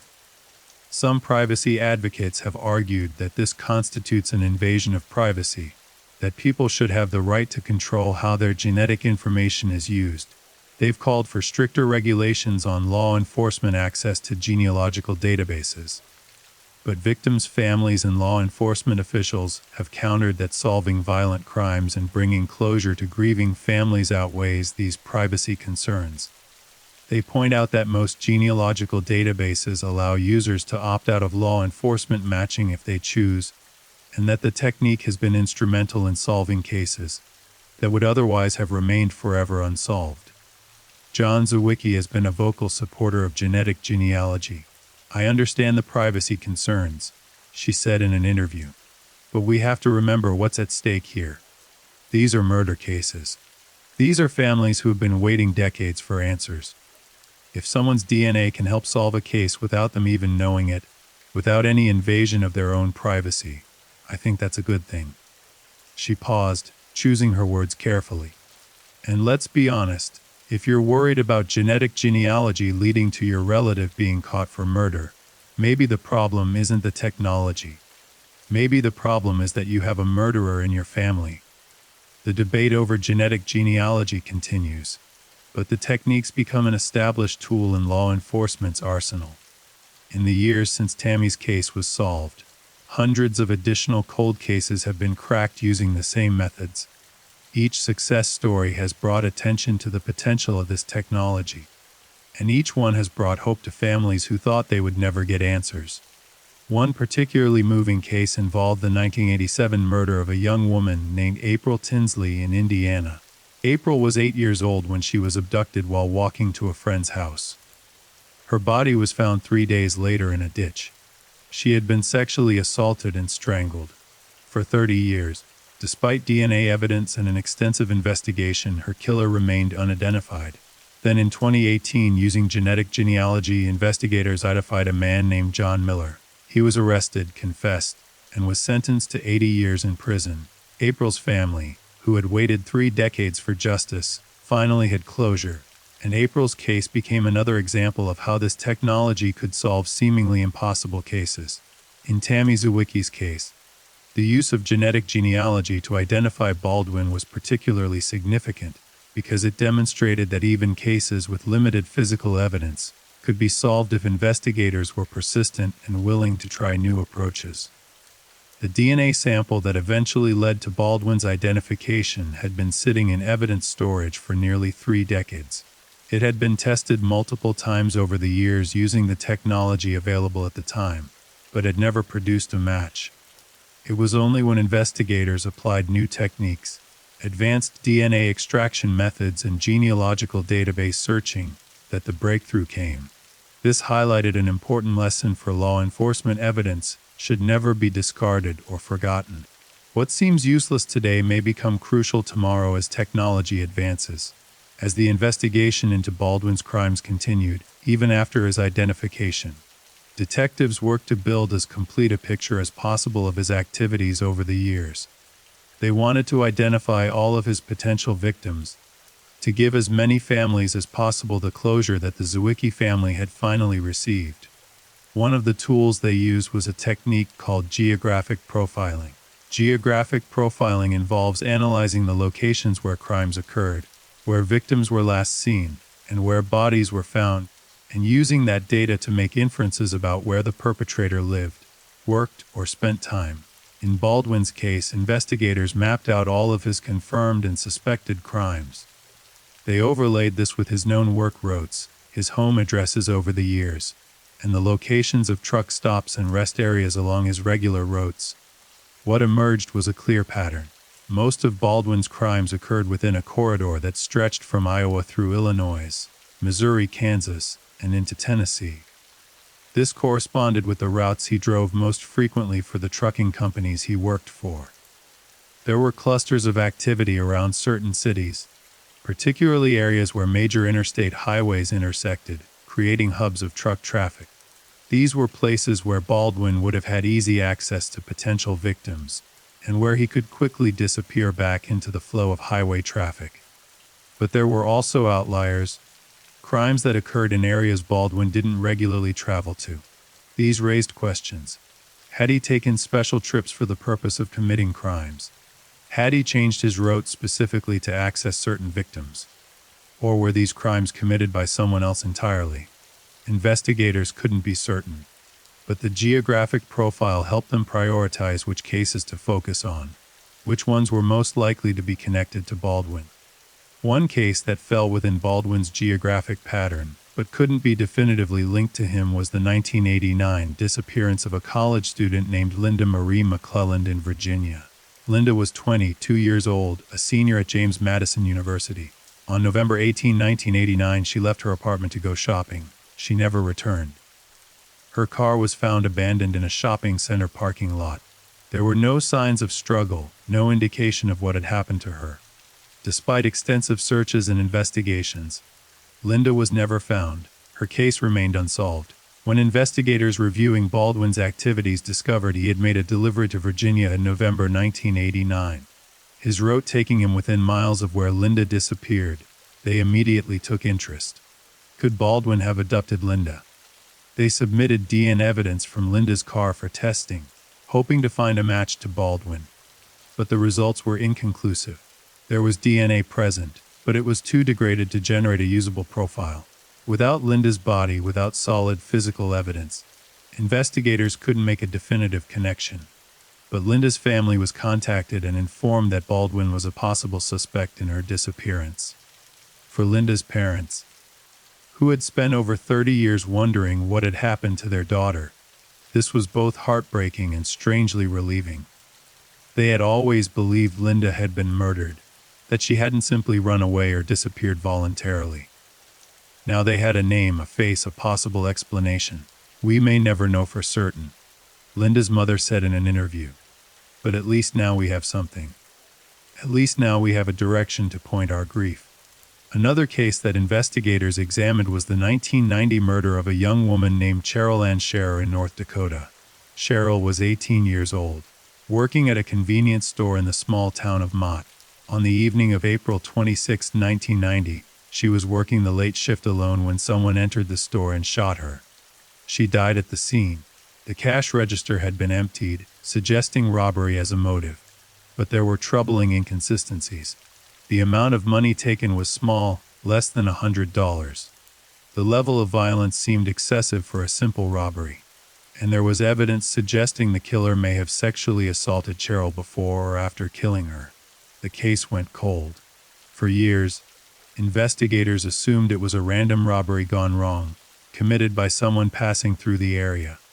But when Baldwin's name emerged as a serial killer who had operated in the Midwest during that time period, investigators took another look at Cheryl's case. They discovered that Baldwin had been driving through North Dakota in April 1990. Company records showed he had made a delivery to a town less than 50 miles from Mott on April 25th, just one day before Cheryl was killed.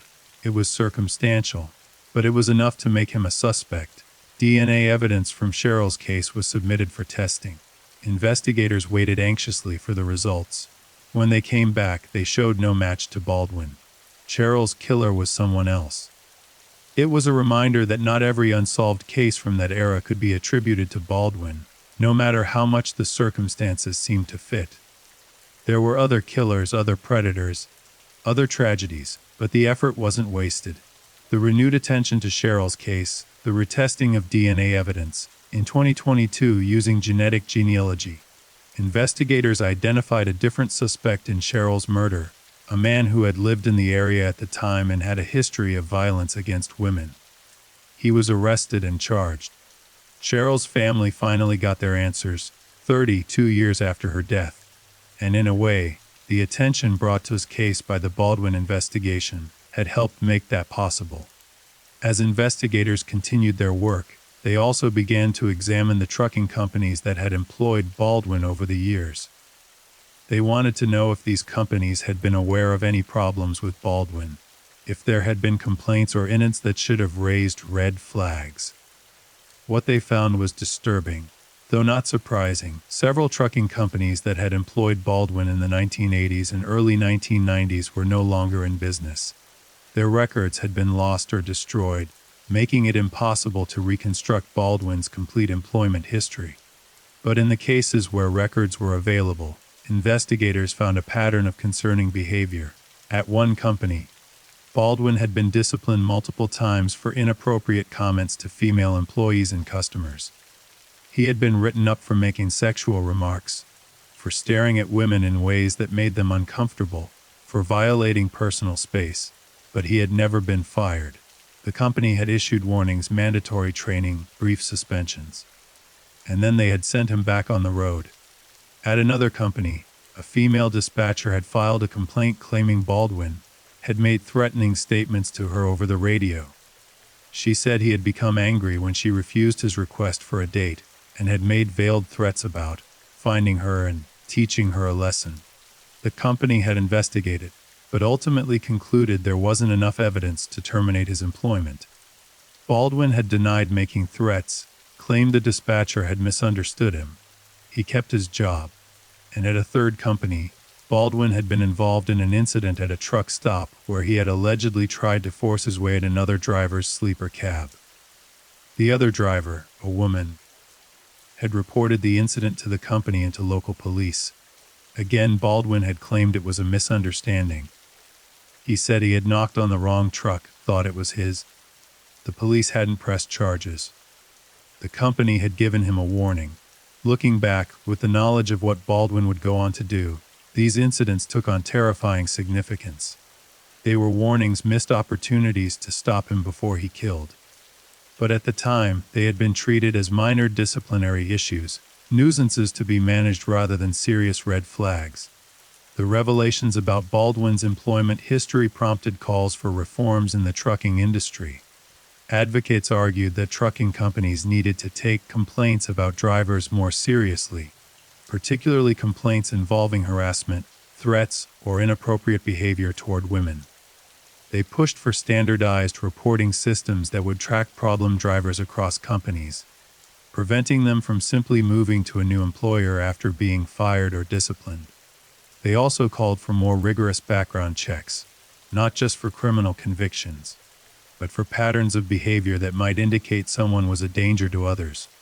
The trucking industry, for its part, acknowledged that improvements could be made but cautioned against overregulation that might make it difficult to recruit and retain drivers in an industry already facing workforce shortages.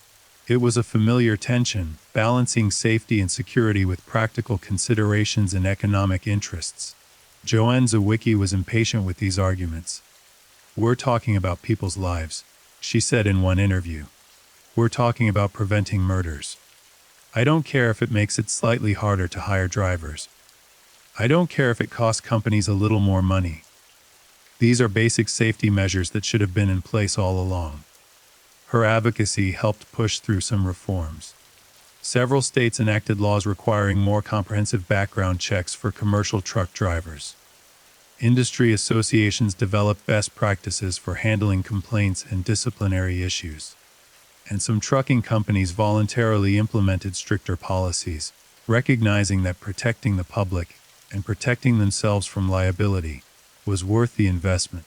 It wasn't a complete solution, but it was progress.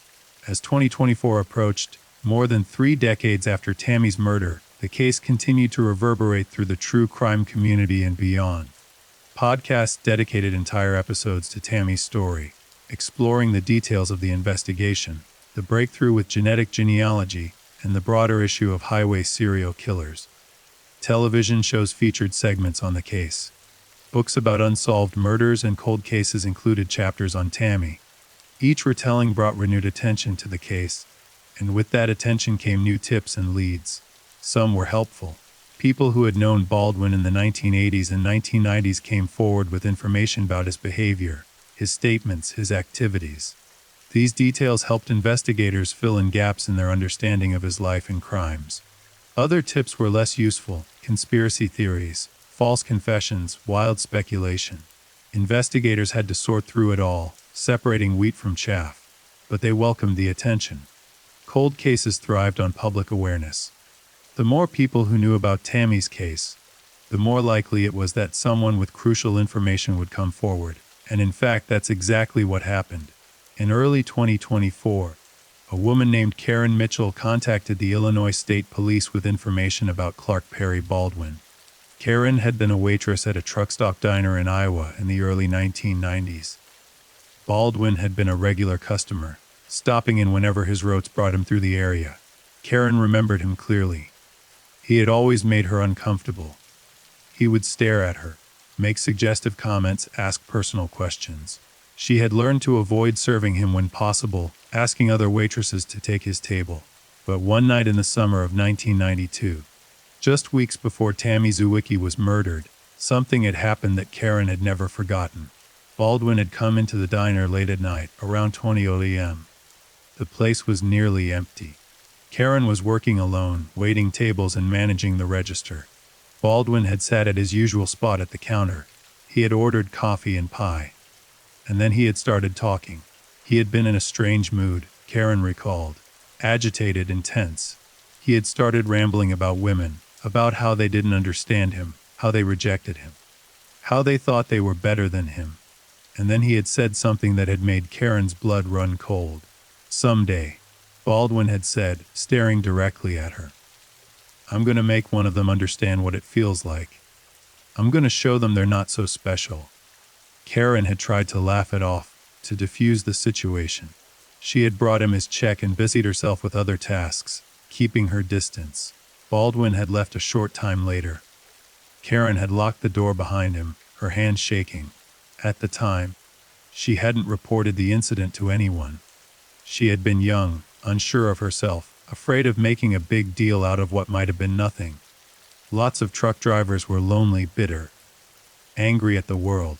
They said inappropriate things. It didn't mean they were dangerous, but now, more than 30 years later, after learning about Baldwin's crimes, after seeing his photo on the news, Karen realized that statement might have been more than just angry ranting. It might have been a confession, or a threat, or a warning of what was to come. Investigators took Karen's statement seriously. They added it to their growing file on Baldwin, another piece of the puzzle that helped them understand who he had been and what had driven him. They also wondered, had there been other people like Karen, people who had encountered Baldwin and sensed something wrong but never reported it? People who might have information that could help solve additional cases. They put out renewed appeals for information, asking anyone who had known Baldwin or had interactions with him to come forward. The response was significant. Over the following months, dozens of people contacted investigators with stories about Baldwin.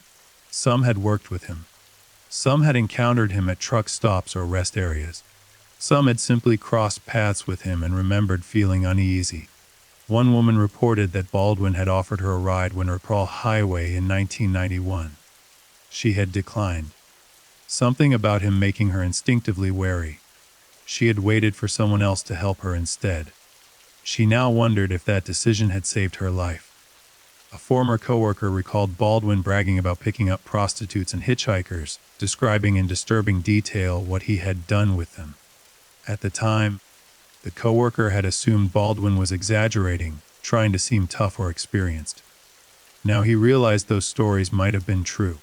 A truck stop manager remembered Baldwin getting into an altercation with another driver in the parking lot.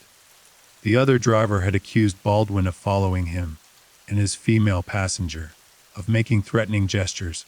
Security had been called, but both drivers had left before police arrived. Each story, each encounter, each near miss added depth to the portrait of Clark Perry Baldwin as a predator who had operated in plain sight for years. One of the most haunting aspects of Baldwin's crimes was the randomness of his victim selection.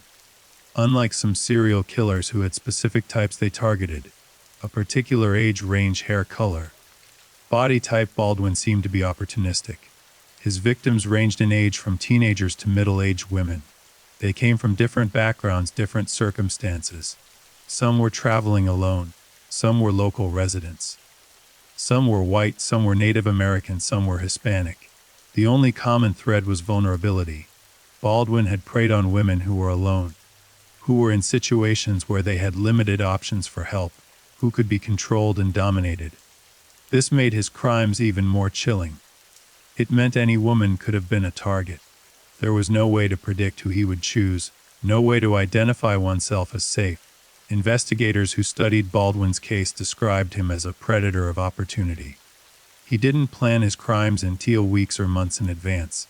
Instead, he drove his routes, watched for opportunities, and struck when circumstances aligned. A woman with a flat tire on a deserted highway, a hitchhiker looking for a ride, a woman working alone at a convenience store in the middle of the night. These were the moments Baldwin lived for. The moments when someone needed help, when they were vulnerable, when he could present himself as a savior and then reveal himself as a monster. Psychological experts who reviewed Baldwin's case noted that this pattern of opportunistic predation was common among certain types of serial killers, particularly those who operated over wide geographic areas. Unlike killers who stalked specific victims, learning their routines and planning elaborate abductions, opportunistic predators relied on their mobility and their ability to quickly assess and exploit vulnerable situations. This made them especially dangerous. They could strike anywhere, anytime, whenever the opportunity presented itself. And their crimes were harder to predict and prevent. Dr. Sarah Chen, a forensic psychologist who consulted on Baldwin's case, explained it this way. Baldwin's psychology was characterized by a fundamental lack of empathy combined with a sense of entitlement. He believed he deserved sexual access to women, and when they didn't give it to him willingly, he felt justified in taking it by force. The violence wasn't about rage or loss of control. It was about power. He enjoyed the fear, the control, the absolute dominance he had over his victims in those final moments. Dr. Chen continued, what made Baldwin particularly dangerous was his patience. He could go weeks or months between crimes, appearing normal, functioning in society. But inside, he was always watching, always waiting for the next opportunity. And when it came, he didn't hesitate. This analysis helped investigators understand not just what Baldwin had done, but why. And it reinforced the importance of identifying and stopping predators like him before they could claim more victims. In late 2024, a significant development occurred that brought new attention to Tammy's case. A documentary filmmaker named Rebecca Thornton reached out to John Zawicki with a proposal. She wanted to make a comprehensive documentary about Tammy's case, focusing not just on the crime itself, but on the decades-long investigation, the breakthrough with genetic genealogy, and Joan's tireless advocacy work. John was hesitant at first.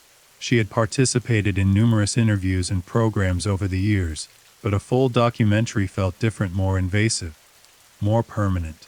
But after discussing it with her family and with the investigators who had worked on Tammy's case, she agreed. If it can help other families, Joan said, if it can raise awareness about highway safety and cold case investigations, if it can honor Tammy's memory in a meaningful way, then it's worth doing.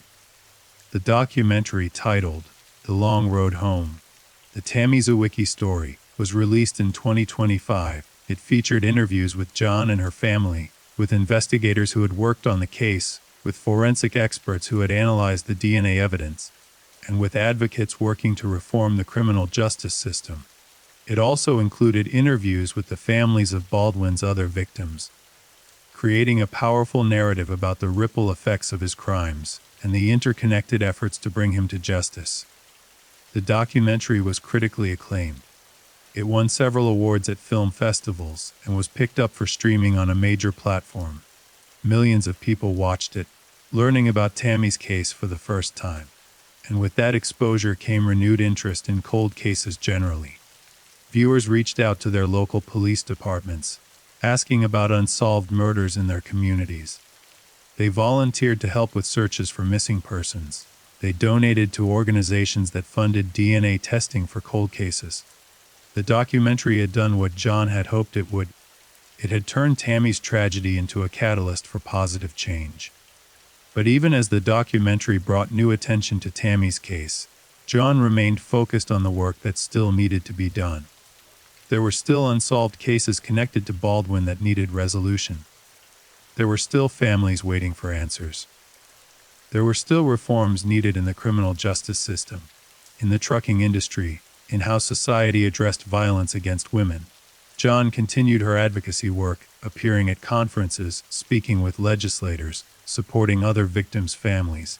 She had become a recognized expert on cold case investigations and victims' rights, her voice carrying weight in policy discussions. She also continued to honor Tammy's memory in personal ways. She maintained the scholarship fund, she organized memorial events, she kept Tammy's website updated with new information and reflections. And every year on August 23rd, the anniversary of Tammy's disappearance, Joan made the drive to Interstate 80. She stood at the memorial marker, released balloons into the sky, and spent time remembering her daughter. It never gets easier, she admitted in an interview. The pain doesn't fade. You just learn to carry it differently. She paused, looking out at the highway where Tammy had last been seen. But I also feel Tammy's presence sometimes. I feel her guiding me, giving me strength. I think she would be proud of what we've accomplished, of how we've helped other families, of how we've kept her memory alive. The years continue to pass, but Tammy Zawicki's story endures.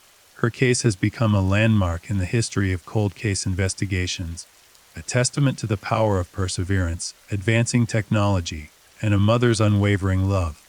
It stands as proof that justice, though sometimes delayed by decades, can still be achieved. For John Zawicki, the journey has been long and painful. There were moments when giving up seemed easier than continuing to fight, moments when the grief threatened to consume her entirely, moments when the obstacles seemed insurmountable. But she never stopped. She never let Tammy be forgotten. And because of that determination, Clark Perry Baldwin was identified. Other cases were solved.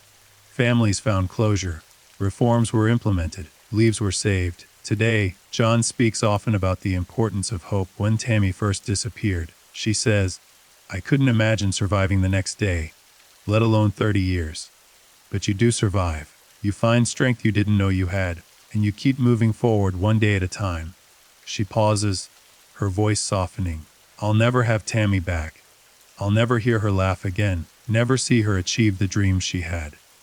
But I have something else. I have the knowledge that her life meant something, that her death wasn't in vain. Every family that gets answers because of advances in DNA technology, every woman who stays safe because she learned about highway dangers, every cold case that gets solved because investigators refuse to give up, that's Tammy's legacy."